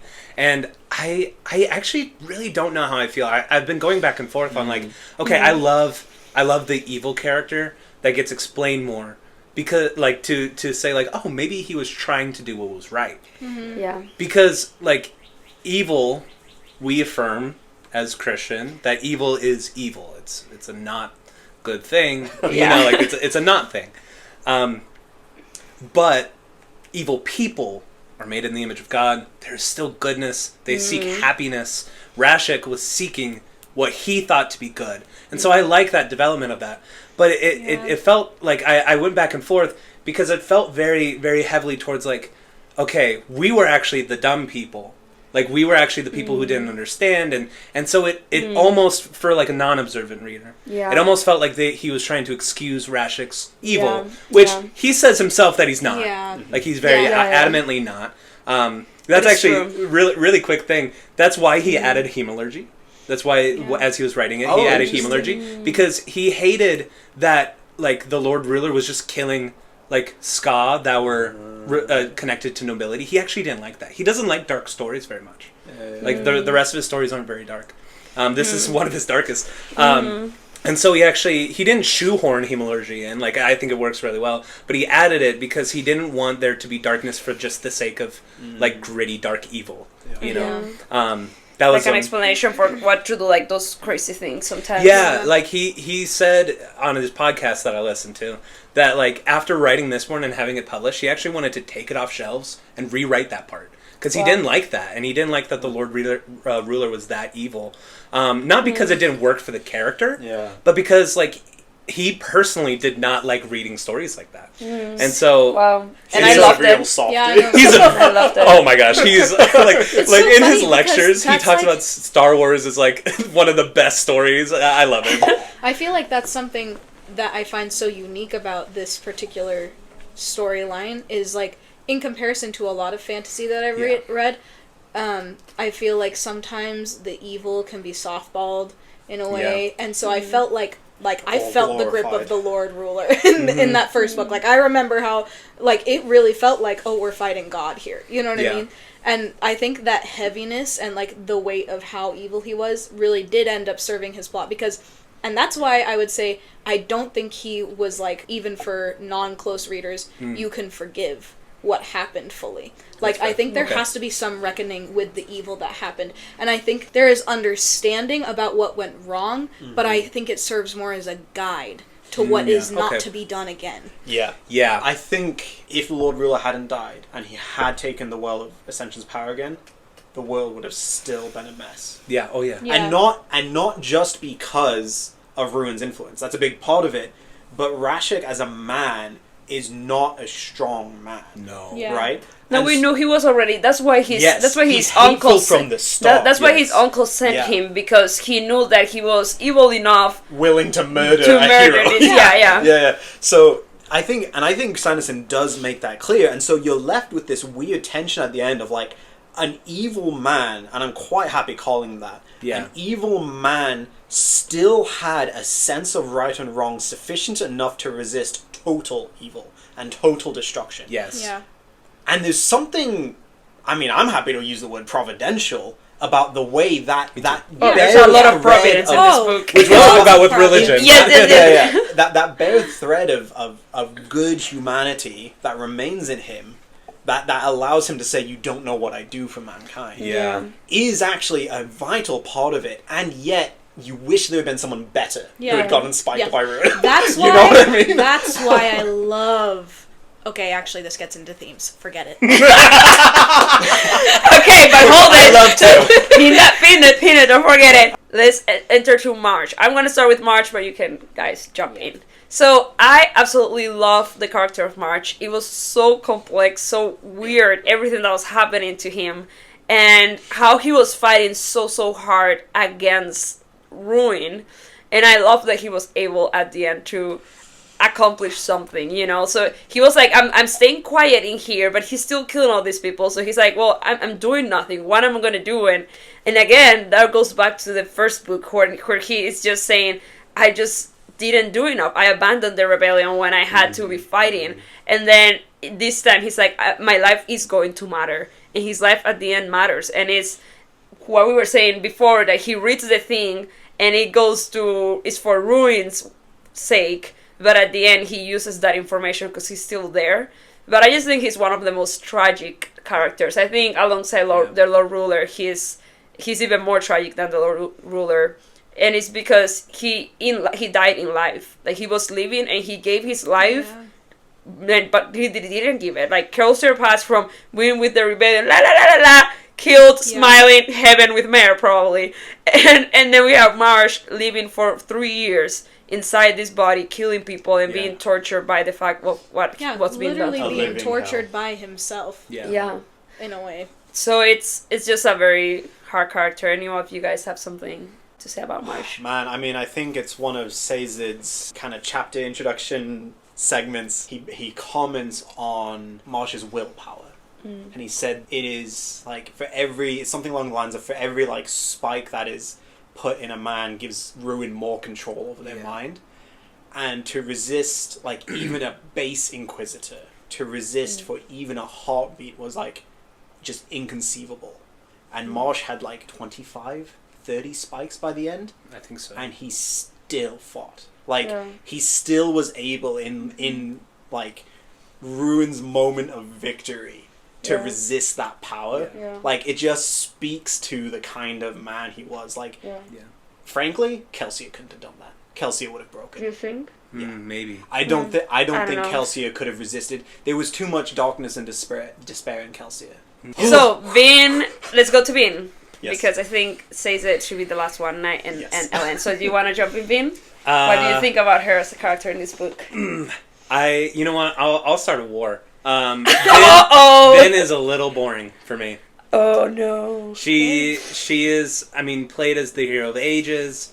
I think maybe it goes to some of our other complaints about some of the characters, where it feels like it was a total reversal of the expectation.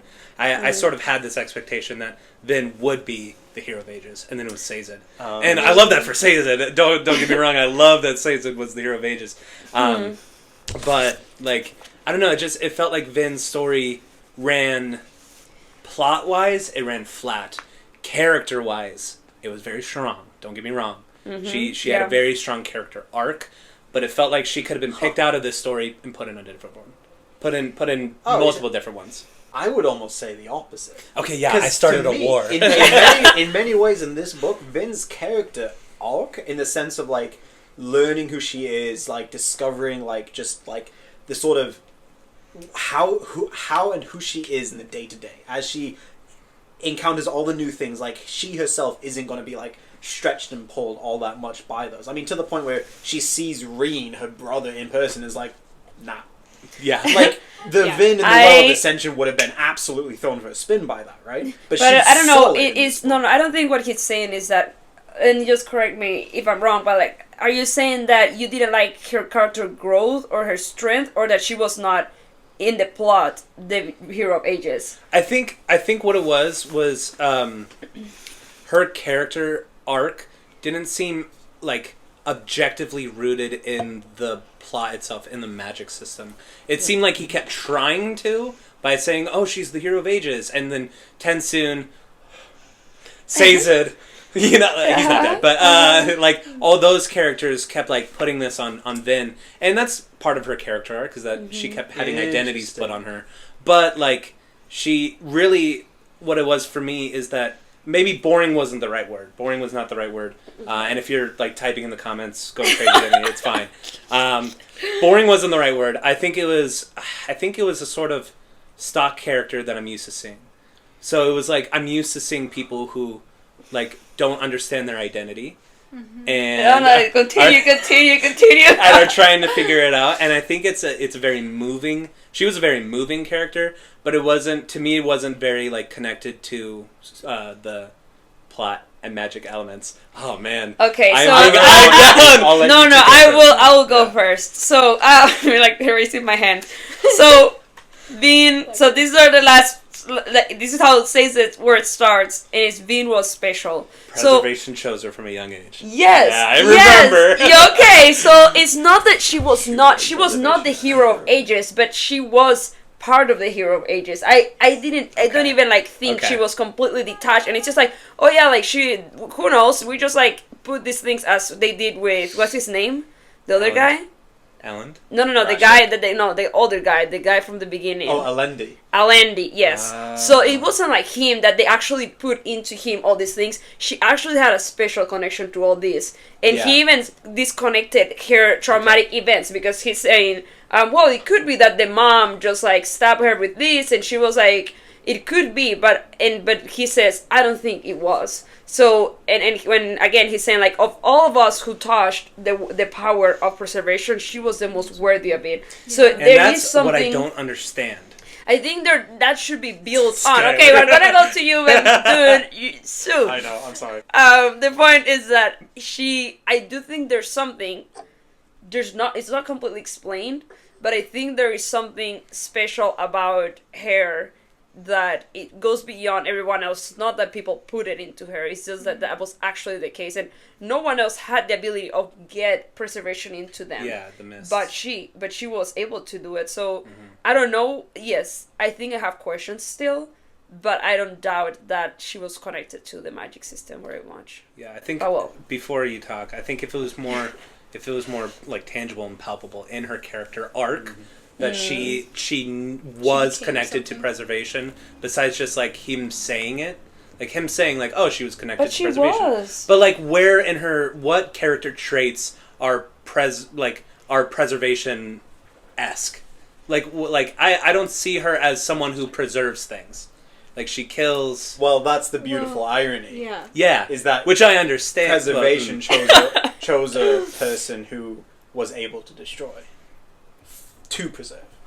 To destroy destruction. Yeah. Right? That's kind of how that resolves. That's what she... and but even, like... Dan, go crazy. not even just, she like, said a little she bit, said it but, when like, she was a born lot in of heaven. destruction, right? Yeah. Because, like, she's compared constantly with Ellen, as Ellen being the one who wants to preserve things, and Vin being the one who wants to just do something and like go kill that guy. Go, you know what I mean? Like she's like, I am on it. And so like not even just like a little bit someone who's capable, but someone who's very capable in that way. But this is the thing. She also, sorry, Skylar, you have to talk a lot. You have like 70% of this episode. Vin is not. It's not only that those things that you guys are saying. She's not only like, oh, she was willing to kill. There was a fight in her heart, and that's when she kills all these people in the 300 men in the like she goes there, she kills all these people, and then she's hiding because she hates that of herself. Yes. So I think her ability to destruction is like changed, is shaped to be more of destructing the wrong things, and it's like she has the ability to destroy, but she's not destruction itself. So I don't know. Sorry, Skylar, go for it, friend. So, in regards to her relation between as a character and then this role as the hero of ages, which I think you're feeling a disconnect between. Specifically, why did Preservation choose her of all people? Well, what about her? Okay, that's a valid question, which I think Brandon Sanderson intentionally leaves kind of open-ended. Yeah. Okay. But what I was going to say is the role of the hero of ages, and this is maybe a bit of a hypothesis on my part, so I'm curious what you think. Caesar describes it as a hero through the ages. Yeah, right? which is dope. So he takes that on, he becomes this immortal god, divine person, right? And can preserve and endure through the ages. Yet the prophecies, I think, can be considered true of the previous people who've wielded the power before. So I'm not so sure about necessarily Alendi. I'd be tempted to even say him, but Raschek for certain, I think you could call him a hero of ages. He was a man. Okay. Then Vin takes the power, a woman, and then Caesar takes the power, a eunuch.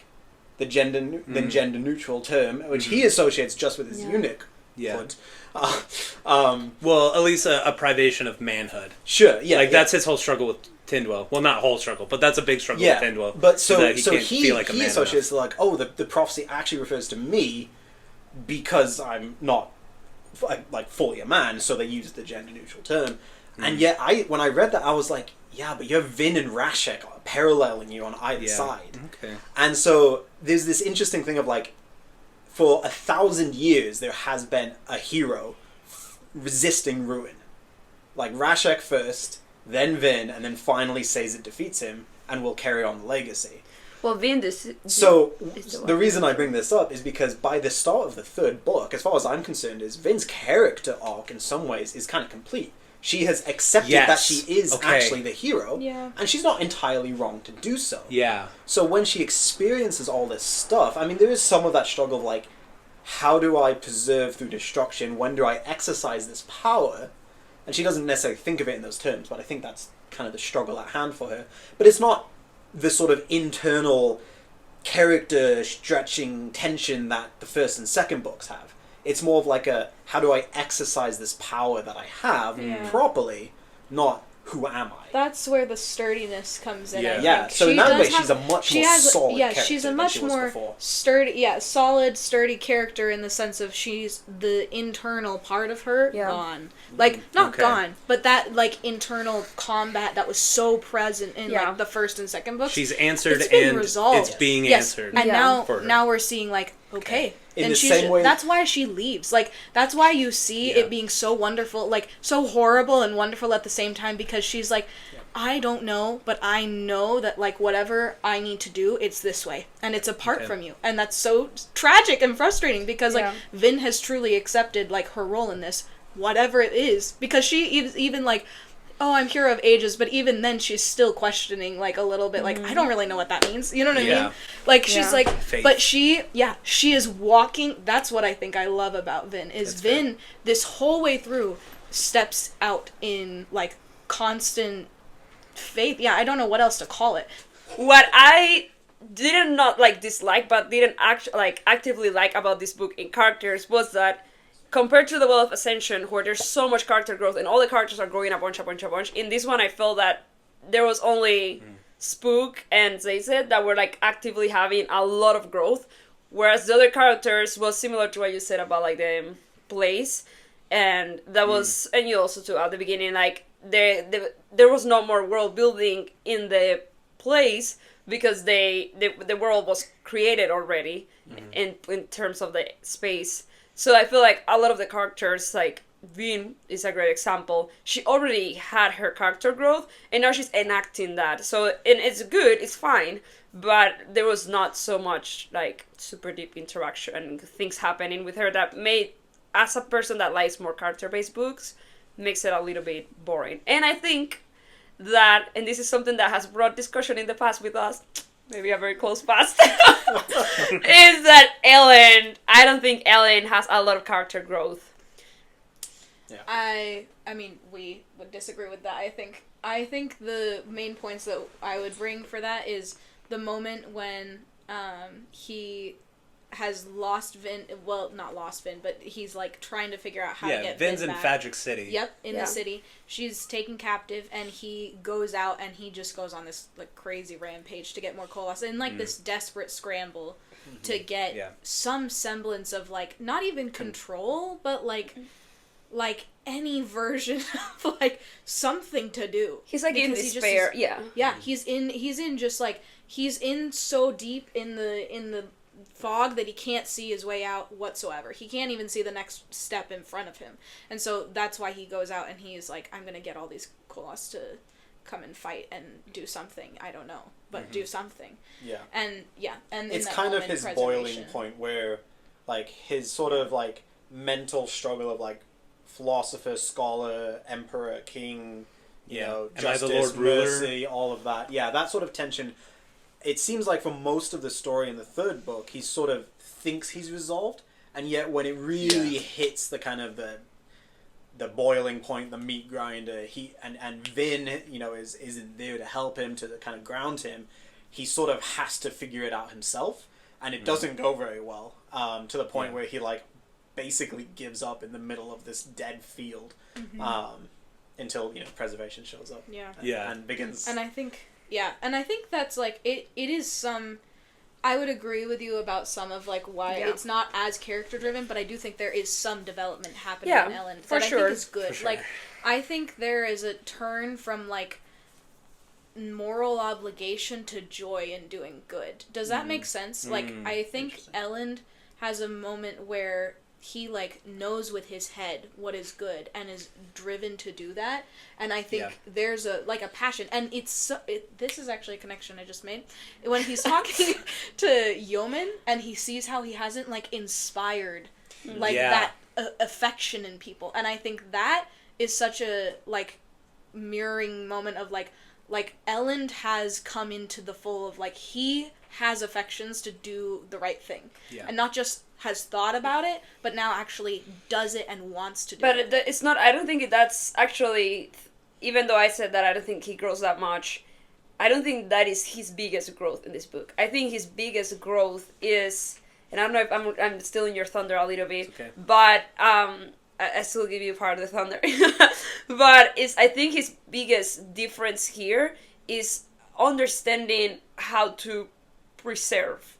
Like, he's like becoming the Lord Ruler, and he thinks that he's becoming the Lord Ruler, and he has to kill a lot of his soldiers, and he's like, is it the right thing, or am I just being the Lord Ruler again, where, okay, it's necessary to kill these people, like, how is the right way of do the good, and not just like, well, we're gonna kill all these humans because it's for the biggest good, and he's just wrestling with that and finding that medium, I think, or that the answer to that is I think is his biggest growth, though I would still not say that it is a growth, but a realization, a coming to learn, and not that much his character change as he did in The Wall of Ascension. Maybe I'm comparing these two books, and that's where I see like the biggest difference. But which brings us to the moment in the field when preservation appears to Ellen, uses the last of his life to say, hey, 16 is really important, which for all you Sanderson people, 16 is so important. 16 is very important, and I feel like we don't know yet. I feel like a big part of that comes down to like two character traits that Ellen shares with preservation. The first one being, I mean, I feel like this is a little less important. This goes to why preservation chose Yeah, it, exactly. which is something that the book raises and is like, this is a question to think about. We don't know. Exactly. We're like, okay, You have the answer for the magical question. I do. Ellen, for one. Very confident. Preservation goes to Ellen specifically and not Vin, because Ellen has training or has kind of, he's learned. He understands like politics and what it means to be like smart up here. Vin's very smart, but she's more like smart here and like Street smart. Yes, street smart. Like in using that colloquial term, whatever. Like she's very like real skills, like common sense smart, but she wouldn't understand the meaning of like an abstract like 16. What does that even mean? Yeah. And so like preservation chooses Ellen because he might have the chance of being able to get it. But I think this is the biggest point of why preservation chooses Ellen. Preservation and Ellen are both desperate to do what they do, to preserve. So Ellen makes his whole character, his whole like I need to do this for this sake, and that sake is to preserve his kingdom, to preserve, to like fight against ruin, and that's very mirrored in what preservation does. Which that raises the question for me, and I kind of already talked about this with Vin, like what about Vin? Why did preservation specifically choose Vin? And we already kind of touched on it, like Vin's the type of person who would be able to destroy. Yeah. Maybe it's because the difference. You know what I'm saying? Yeah. Like maybe it is like he saw something in her that goes beyond something that he is like innate and like drawn to. Like preservation is preservation, but Vin is very not that. And I think maybe, but not in a bad way, because this is the thing. Yeah. That's why I love the clarification at the end that Seize does of Vin. It's just not disregarding Vin, not like, oh yeah, you were not actually important. I was the one that was the hero of ages. If we would have found this out, then everything would be right. No, Vin was so crucial to all this, and he ended up saying she was the most worthy of all of us, of touching this power. And there's something in Vin like intrinsically noble, even in her craziness and her destruction sometimes. So you have almost the two things in her. It's the ability to destroy that preservation didn't have, but still a noble heart that was going to kill herself in order to destroy this person because she loves so deeply these people. Yeah, and I think one last final thing on just Ellen's character before we move on. I think Ellen's character operates in this story, as a very interesting mirror to the Lord Ruler. Because they're both dead set on preservation, but they go about it in a different way. Ellen is way more focused on preserving the rights of the people, and in a secondary way, the lives of the people. He thinks that life isn't worth living for these people unless they're living their own path. Well, it's certainly a tension he struggles with throughout. Yes. Like, his soldiers is a big one. He's like, do I have the right to enforce the mists on them? And so, it's that weighing up of like, what is most preserved, and at what point am I not able to make that decision? And whereas the Lord Ruler was and not. The he climax, didn't have any problems. The with that, climax at the end, where they burn all the ATM, that is a perfect middle ground. Yes. Well, maybe not middle exactly, but like a perfect resolution to that. Ruin, preserving yes, exactly. life. Yeah. Yes, preserving life, but also they're gonna die, and he knows that. Yeah, It's the final stand of humanity scene of all these apocalyptic books. That's just so Do like not go gently into kill that him. dark Yes, night. rage. Anyway, I'll put that little bit in the beginning. Rage. Yes, emotionally impactful. I think the moment that Vin looks down and she sees something, a white thing, shining thing, and is Ellen that is going, and it's just like his white robes. All this time he has been white, and all the time the robes need to be clean and he clean. flares ATM like crazy. And then they are like just glowing there, going to the colors. That was crazy. I'm like, Beautiful. but well, those are characters. We have to move on. Yes, you're right. And we have to go to Zazen. We cannot. Sazen, I think you touched on earlier. We're going to talk about the religion aspect. Sazen is perfect to get from characters to themes. Yes, that's true. So okay, go for it. You want to. Okay, this for me was the most like like gritty, or I don't even know how to say it. It's the most like it hit me to my core. What Sazed's like character arc was, because like the first two books, you see him like being this hard fought, like this preserver, this terraceman who like preserves in his copper mines. He is the preserver of the things that are valuable and beautiful. Like that is his character. The second thing, he starts to take a more personal, like intimate role into things, and instead of just saying, "Okay, I have beauty in these copper mines," he falls in love with Tindwell, dude. like he takes it out of his metal mines, and like that's why. Okay, I'll say this later. He takes it out of his metal mines, puts it into his own heart. Yeah. The love of beauty, the beautiful things in this world, he puts into his own heart, and he loses Tindwell. Oh my gosh, dude. He loses Tindwell, and all the things that he believed about goodness and about beauty and just the transcendent things of life fall. They crumble. And that's why two things, he ditches his metal mines because he can't trust those anymore. Because as soon as he put them off and found that he couldn't trust his own love, he associated with the metal mines, which that's what I think it is. And then two, he goes through every single religion that he's remembered, and it like you get the sense, or at least I got the sense, that he knows that it's a futile quest throughout the whole thing, but he's grasping for straws. Yeah. And I don't know how I feel is like about his conclusion on faith.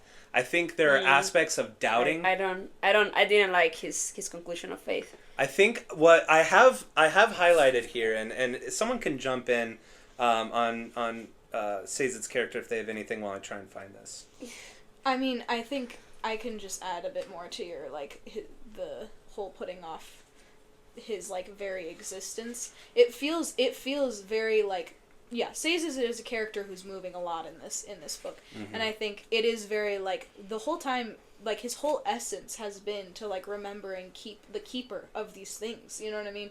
And so the fact that he's putting that off in this book and eliminating, like, not just, like, like, there's a not truth element to it, but there's also a sense in which he's, like, almost trying to forget things now, you know what I mean? And you're like, it's so anti, it's so anti to what he is, you know? Like, he's becoming something that's not right.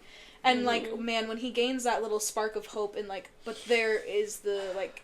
The terrorist religion is religion. alive. Wait, hold on. Okay. That's what I have. Go ahead. Page 646 of this chapter, whatever, I didn't find it. Go with us. Sazed is talking to the first generation. I think it's Haddock. Yeah, Haddock. Okay. He's talking about the terrorist religion, how that's his final hope for finding a religion that preaches truth, undeniable, inalienable truth. And he says, "I came here hoping to find the truth." Haddock responds, "This is the truth." And then Sazed says, "That's what every religion teaches." Sazed said, frustration mounting.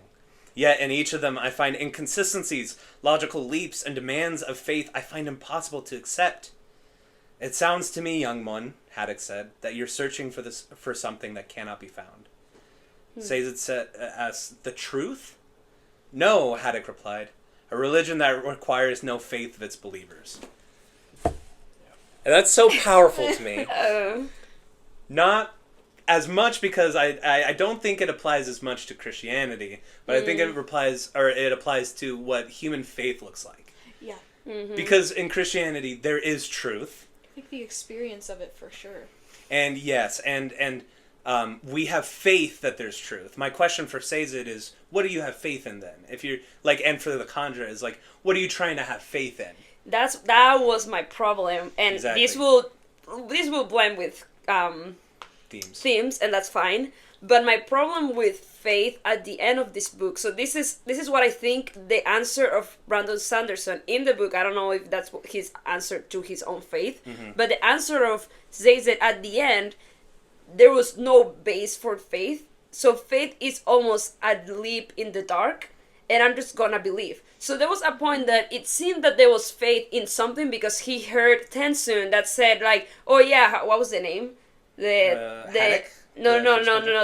When Tensun was leaving the city, and he The announcer, yes. There you go. So The his faith there was sparked because of a truth. So he was like, wait, there is another religion. But then when he looked at the religion, he said like, it's similarly flawed, and that's what the point where you are right now there, where you read. Yes. And he was just like, it's similarly flawed, like this is not, and then he's like, well, I just have to believe. And at the end, he didn't connect his faith. He never connects his faith to what was happening around him. And that's my problem. I think faith is, yes, I was not at the beginning. I was not when the world was created. I am believing this, but not as believing a blind whatever story. I am believing it because it corresponds with reality. So I cannot know it as a first-hand witness, but I can believe in it because everything that is happening is showing that was true. And that was my problem, that faith says that faith was never got to that conclusion. And I'm just like, but see, the law ruler is here. All the prophecies of your religion are happening. All these things are becoming a reality. It is very real. Yes. Why can't you just do those connections and say this must be the truth? Because even though I cannot see it, I can have faith because I see the logical conclusions. And I think this goes to maybe not being able, like, he's a finite character. You know what I'm saying? It's true. And I think that that's why I say it goes so well with the experience of faith, because sometimes it feels like that.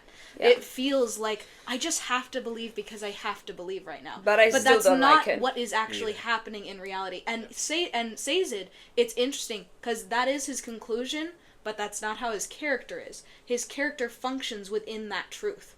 It is a part of that truth. So whether or not he is, like what you're saying, he corresponds to the reality of this prophecy. Like he's not separated from that. But truth. it was still He's not satisfying for me. So Yes. that's I my problem. understand. And I think that's where I would be like, I would agree with you. Like I don't think it was satisfying how it was done. I don't think it was like, I feel like I can read it and take some parts of it and be like, I can see how this is experientially true for me in like a personal way, but I don't agree with it in a metaphysical way of like, this is how you should think about the world. Or even theological. Like, it's definitely one of I hesitate to say sins. I use it like cinema sins. One of the cinema sins of Brandon Sanderson and theological sins is that he's very prone to mysticism. Like the nature of godhood and what it means to be a god is shrouded in mystery. And also I would just say natures are shrouded in mystery. Like like you mentioned metaphysics. Like the true nature of things for him, it's better in his opinion, I would say, from what he's written and from what I've heard, is that it's actually better that it's in mystery. Because it creates a more vivid living experience to try and figure it out and to fail and to succeed in some ways. But it is unsatisfying to me because that's not the truth. It doesn't fully correspond with what we see in the world. And my problem is that I know that the majority of people have that idea. So it's not only like experientially, I know that that's how people understand faith. They just have faith in what? Like faith is not just blind walking, is I enter in this room, it's destroyed, and I look at the evidences, and it's just like, well, I was not here when the person, whatever destroyed this room, but I can see the clues, and I'm like, this looks like a dog, because there are paws here, there's like, he bite here, so it just shows that my faith is yes, I'm believing, I have faith, and then someone left a note that said, it was a dog. So I am putting faith in the note, but I'm also corresponding the notes with the reality, and that's how my faith in God, the God of the Christianity that is my God, is a faith that corresponds to reality, but I just was so unsatisfied by Sazed's conclusions. I think Sazed's conclusions were wrong. I don't know. I feel like Sanderson leaves the book more open, though. Yeah. I feel like Sazed comes to a conclusion, but I think in the fact that ruin and preservation were combined, and in the fact that there still feels like there's a higher deity, there's something ethereal. Shut up! Don't look at me. Let me get there when I get there. Okay. But there feels like something like, this is not like, we've just entered this realm, and I don't think we've fully understood it. So even in Sanderson's perception, I think the mechanics of his world don't speak to saying we just have blind faith. So now that we enter in characters, that was my deep into religion that I just was uncomfortable. Yeah. But I can see how it's true because this religion is true. So like the religion of the book, the religion of the tourist man was the true religion at the end of the day. Like that is what is going, at least the closest one to what is going on. And we are seeing there is a metaphysics, like there is a truth. All the religions in the book were not true. There was a real truth that yes, all the religions pointed to. That's super cool also. But there was one truth, even though says that didn't come to the conclusion that I want. I can see how your point that for Sanderson there is a true religion in this book, and by religion I mean it takes place. Yeah, there is a true reality, a true transcendental, objective transcendental reality that is going on here. That even each though people, religion is trying to approach. Yeah. Which I think actually gives this book in particular. I actually wouldn't say this about many of the other ones, or maybe I would, but it gives Sanderson's theology of the Cosmere universalist bent. That each religion can find truth in a certain factor. It's like we often use the phrase, like Protestant Christians use the phrase, when looking at God from different angles, it's like looking at a diamond from different different views, different facets, and it's all the same diamond, but there's different views. There's different angles in which we can approach. We're limited creatures. We can only look at one facet at the same time, but it's all the same facet. And so I think Brandon Sanderson is trying to replicate that, but does it in a universalist bent. Yeah, you disagree? Possibly. I kind of disagree a little bit. Yeah. I don't think he thinks that all religions can find God in their own way. I think he already, it's more like what C.S. Lewis calls the in the book that we just read on the medieval C.S. Lewis, when he talks about myths, and he's saying all of them, they're not true, but they're not untrue. Like they are all pointing, they're putting their hand in part of the truth, and they don't have it completely. Like there are parts of their realities that are wrong, are flawed. So I think that's actually what's happening here. I don't think that religions are all good. And maybe I'm a little biased too, because like I'm taking the limited part that I know of Mormon metaphysics, or Church of the Latter-day Saints, Church of Jesus Christ, which there's a lot of splintering of God, and you God, might be right. God is less of a incomprehensible separate being, and it's more like a Gnostic level of deity. Sorry. I feel what you're talking about. I think it doesn't go all the way in this book. That's fair. I think because the way that the different truths are used at the end, because they are not used as a pointing towards salvific means. And that's why I feel like it's different. I feel like the religion seeing truth, they're seeing truth in reality. So and you're the saying reality that points truth towards, isn't subjective to each religion, and it's not sufficient for each religion. They're more like expressions of appreciations of different aspects of reality. Yeah. But the reality is singular. So it's like one religion looks singular. at the beauty of the world and says maps. Another one says stars. Another one says flowers. Yeah. But really, Which that was so beautiful. The terrorism religion is really the one that said, no, it's these two dudes. And Which that's is where true. everything came from. Yeah. And that is just true. It's ruin and preservation. Yeah, like that is what is and actually there's even happening. references to the whatever being there was before ruin and preservation split within that religion. Yeah, there are references. So clearly that religion has at least a more thorough, deeper resonance with the actual historical reality of the world. And the other religions, there's brief references to that kind of dual sort of religious experience. But they focus more on a particular aspect of reality, and that's what Says it draws on. That's very fair. I think it's fair to say it's a live tension in the story. I don't think he explicitly says no one single religion or no universalism. I do think he sort of allows both to sort of be an interpretation.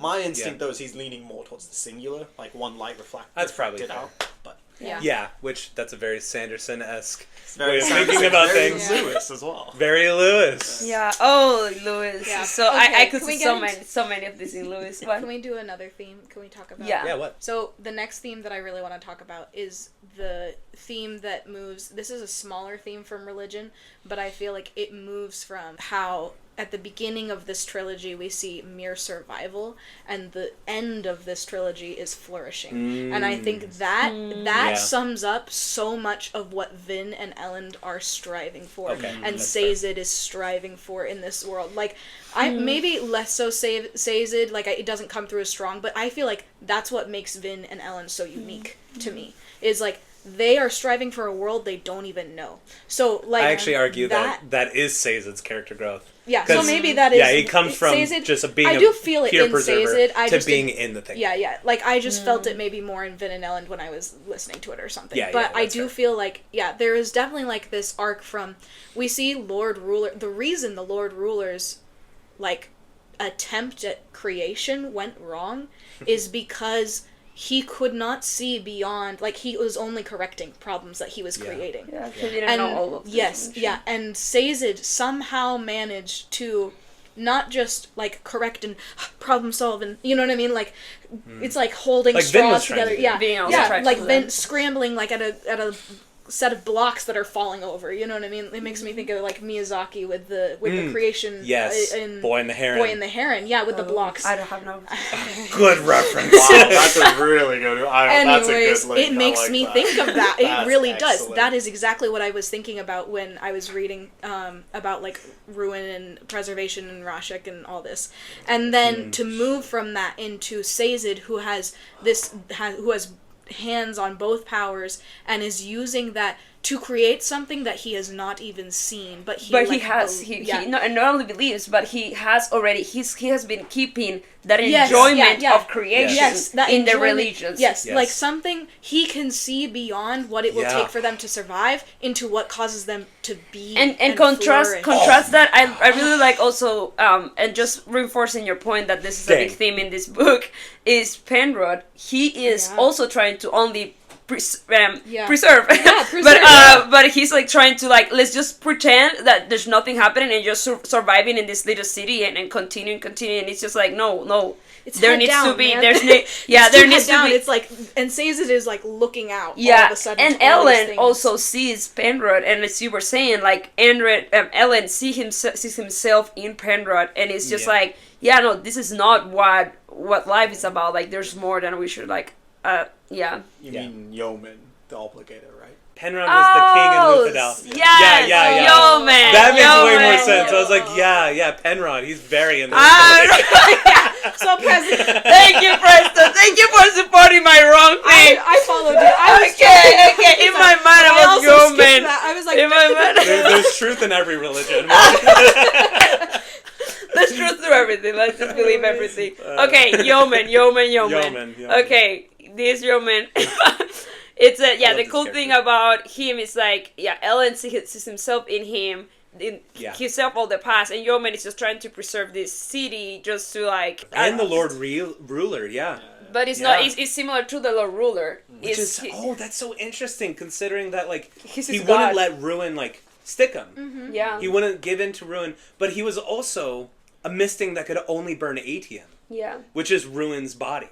That's so crazy. Okay, anyway, that's cool. And something really cool that I was thinking, and now I forgot. Sorry. No, you're good. Oh my goodness, I had something cool that I wanted to say about everything. Like, it's gone. We were talking about Sazed's, it's gone. like, I know. Like, it's fine. Preservation. Okay. No, it's fine. It's gone. It's gone forever. It was the Atium thing. I mean...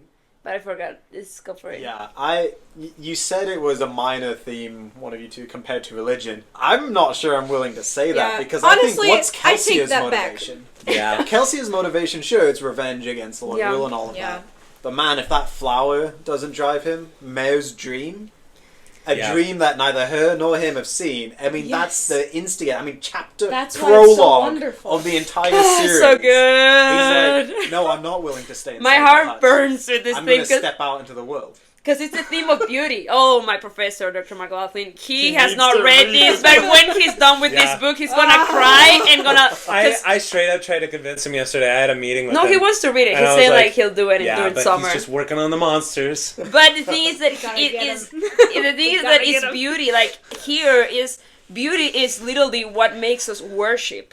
Like Yep. feast is connected to Yeah. beauty, because when you see beauty, you know that there was a creator that brought that beauty, and you know that you didn't bring about that beauty, and you want to be thankful for the beauty. So that brings you to worship, and that's why all the religions were the ones that help Sazed bring back beauty, because they are worshiping the beauty that was in the world. Wow, This goes amazing!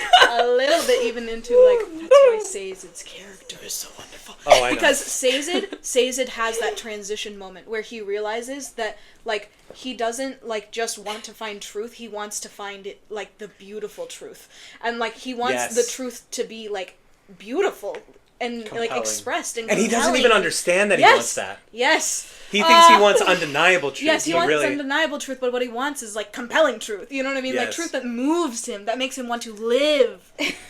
which is why he's preservation and ruin. Anyway. Anyway. Yes, so I was gonna tag on to that. I remember when Twindle and Sazed are kind of debating back and forth. Twindle can't understand. She's like, "You're like the best of us." Tyndall, not Twindle. Tyndall.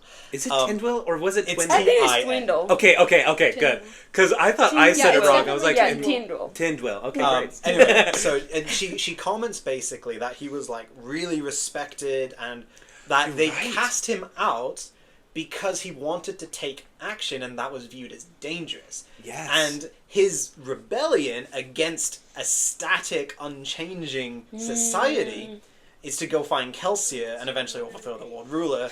And that Whoa, culminates in him literally changed the fighting world. Luther. Yeah. And just like Vin, Yeah. Yeah. he is a preserver, a guardian and keeper of knowledge Wow. from centuries, and he steps out and bashes Colossus' heads in. Yeah. He Yeah. like he's the only one that can an keep a gate. inquisitor.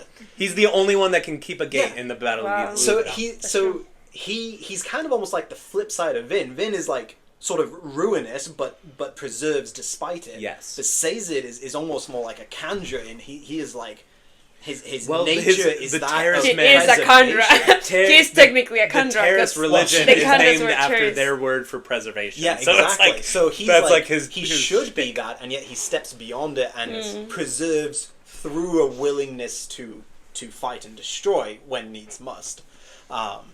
Yeah, so So in some good. ways he is.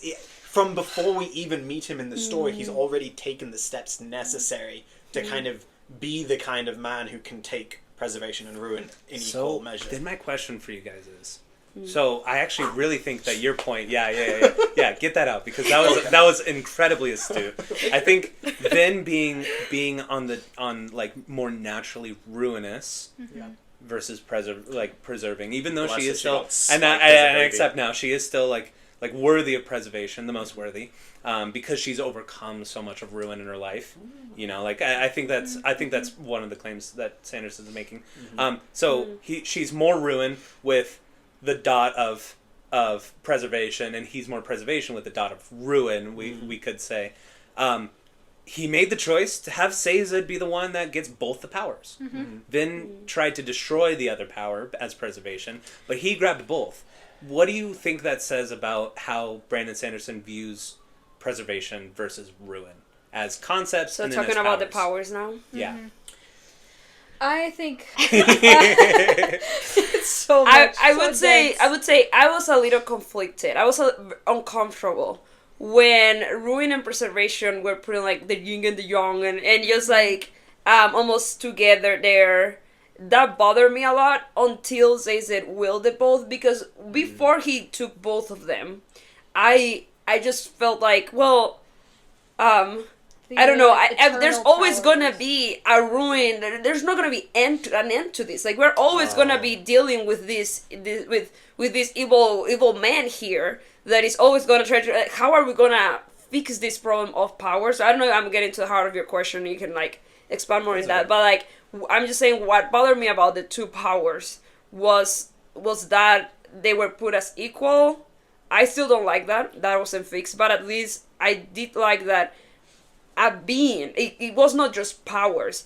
A being, an intelligent being, a moral, intelligent. So you liked that? Or So didn't? I did. Okay. She didn't like that they were equal. Yeah, I didn't in like that stature. much to think, because I don't think evilness is a power. Yeah. I think evilness is just it's the privation of good. So I don't think there's just of thing. Yes, exactly. So I don't think there's like a power of destruction out there, of evilness. It just goes against my metaphysics. And I know this is just a fantasy story, but I still didn't like that. It's not that. It's not. Get ourselves all grounded. It's not that deep. It's not that real. It's not that deep. But I just didn't like it because it just went against my metaphysics. But what I did like of the powers was the necessity of one being, not two that are just like fighting for everything. Just one being, one intelligent, morally correct being wielding the power. So I just like that part. Yeah, I like that too. In addition to that, I think as well, I also didn't enjoy how equally matched they were, and I think that's why when he starts wielding both of them, I am more settled about it. Yeah. Because here's my one thing, is the ruin is essential, but not, like, forever. And Yeah. I think the fact that there's an intelligent being that is good wielding those things, strikes me as very, like, it follows with the idea that we have a narrative and that there is, like, a time and a place for things. And so even though evil in this sense is, like, so powerful in this thing, like, the way that I think about it in reality is not that way. Like, I don't believe that, but then how he makes it function in the book, I'm more okay with it because I feel like at least there's something to being said where he's like, I recognize that there is something higher than these, there has to be something higher than these two orchestrating it, so it's not just chaos. Yeah. Like, balance and, like harmony and chaos, like, being in union or whatever that is, like, that's just an endless cycle, and I don't think that's what even Sanderson thinks should happen. Yes, exactly. And I It's think an it endless proves cycle, it because Sazed takes the two powers, and then you see a better world. I have a question though. Can you before you answer it, restate it? I think it was a little lost. What was your question? So you restate what is his question? Yeah. So your question was, why was Sazed the one who took both powers and not Vin? Like, why did Brandison make that choice with those characters? Brandison. Brandison? Yeah. Brandon Sanderson. Brando Sando. So we lovingly call him. I think part of it, and obviously he could have, if he desired, portrayed this differently, but considering the characters, even as we're introduced to them in the first book, I would say Vin is not the kind of woman who would hold a divine being, a demigod, in any particular respect. She's not. Okay. She will judge every creature she meets based purely on its merits and character. I mean, Tensoon, right? Instant, just like, shit, yeah, whatever, let's just talk. Doesn't care. I mean, not instant, but I know what you're talking about. She's willing to give Tensoon a chance. Her qualm with it is that it ate Kelsey's bone. Yeah. Not that it's a Kandra. Yeah, exactly. You know what I mean? Yeah. And so I think that kind of person, she comes face to face with divine beings and she's like, let's go. Let's just fight. Sazed would be so constrained. Like, if he faced up against Ruin with Preservation's power, I don't think he would have fought it. Oh, so you're saying that because Vin only took on Preservation and not both at the same time? Is that sort of what you're saying? Well, no, as in Vin is the right kind of character to use that power in the way she does. Okay. It's an interesting thought experience. How would Sazed interact with Ruin? I agree. As Preservation. I agree that Vin would. I agree with you until I did not. I think I was agreeing with you. I was agreeing with you, and then you ruin it with your reason. But it's okay. I'm following you. I'm following. I just disagree a little bit. Sure. So I agree that Ellen's character is not the character of not even the God of Christianity. So if you think about God and about the things that a God would do in a more it's not passive. It's in a more reasoning, a more like taking everything in consideration. Vin is not that type of person. She was the type of person that would go very much to this moment. And what I disagree with you is when you said like, oh, she would go. She just treated the Kandra as he was, and she acted with Ruin, and Sazed would not act. I don't think Sazed would not act. I think Sazed would have killed Ruin too if he had the chance to kill Ruin. You said it himself, like yourself. He just became like this, and started killing Kolos, and then he started attacking Kandra too. Like he says that he's a person that would act in the. So that's why I just disagree with you. But I agree that the character of Bean is not as all considering of the world. She just like goes like in these colors that wasn't human and called human, and then she interacts in a more human way. And even though says that is a human at the beginning, you can sense his godnesses on how he takes more everything into a consideration. Possibly. That's where I go. I think my Sanderson would agree. I think my reasoning is that Sazed would be hesitant to disrupt that the order of that balance, that dynamic that Preservation of Ruin has. I disagree. Okay. I actually agree with you until I disagree with you. No, I agree with you until he would try. I think he would try to figure out why there is need for a balance, and once he figured out that, and then it's not too late. Yeah, it would have been too late. That would have been the That's tragedy why of Vin was necessary, or maybe too late. But what I think one of the questions I wanted to like interject really quick is you guys were talking about like their equal ruin and preservation. Mm-hmm. I don't know if equal is the term I would use. Okay. I think the concept of what you guys are talking about is accurate. But at the last page, when Sazed is talking about how he has both powers, it says ruin and preservation were dead and their powers had been joined together. In fact, they belong together. So I don't know, because throughout the book we see that they're not equal. Yeah, because preservation is dying and ruin's winning. Well, because preservation gave his power away. But if they would have been this, but when Bean had the power of preservation altogether, she was equal to ruin. There's an and that's why to kill ruin, she had to kill herself. She wasn't okay. So to kill the guy, if we're doing like power scaling, she still wasn't as powerful. But the reason I'm making this claim with such fervency is because the way that he does this in other books, when two powers like this interact, if they're opposing or even if they're not opposing, if they're just two godly powers, they because of their intent, because of what they are, they have a hard time melding together until an intelligent being like an intelligent and dynamic being. Because they're not dynamic. These gods are not supposed to be dynamic. They're supposed to be, and which so is an interesting tension with their relatively human minds, right? Yes. That's one thing. And so I with don't this think whole they're yin-yang equal. Thing. It's not quite fair to call it that. Yeah, I don't think that they're equal. I think that what he uses, and I think this is better, is like they are apart and separate until they come together, which means I think they belong together. Yeah. I think that's why, and I don't know if that's the concept you guys were reaching for. That's with kind of why I say okay. At first the impression is that there's two different ones, which is why I think he wraps it up well, but I didn't like necessarily the direction it went like at the beginning a bit more. Yeah, Yeah, like fair. I felt very much like, but there aren't like two opposing powers. There has to be resolution, otherwise there's just this endless cycle. Yeah. And I think Sanderson believes that, which is why there's someone who takes both of the powers and combines them into the one power that they were before. Wow. There's so much more to talk about, like these powers. That's so cool, and we should get to this. Oops. We could talk absolutely forever about this, but I will close it here. Maybe if we read when we read Secret History, I don't know if do you think there's a lot of this in Secret History of the Powers? Maybe we can expand on this. It might be a longer video. Oh my goodness. Yeah. So I would say that we probably wouldn't have to spend as much time on character as we would obviously on what we just talked about. Okay, so that's great, that's perfect, because people are getting tired of us. Yeah. I am so grateful, guys, that you did this. This was extremely a long time. Like, you guys have seen how the light has changed. It was bright, sunny, and now it's completely dark. It's very dark. Yeah, and shout out for Abby, Preston's wife, that has been waiting for us all these hours, sitting in the couch, and my roommate too, that I displaced of her room.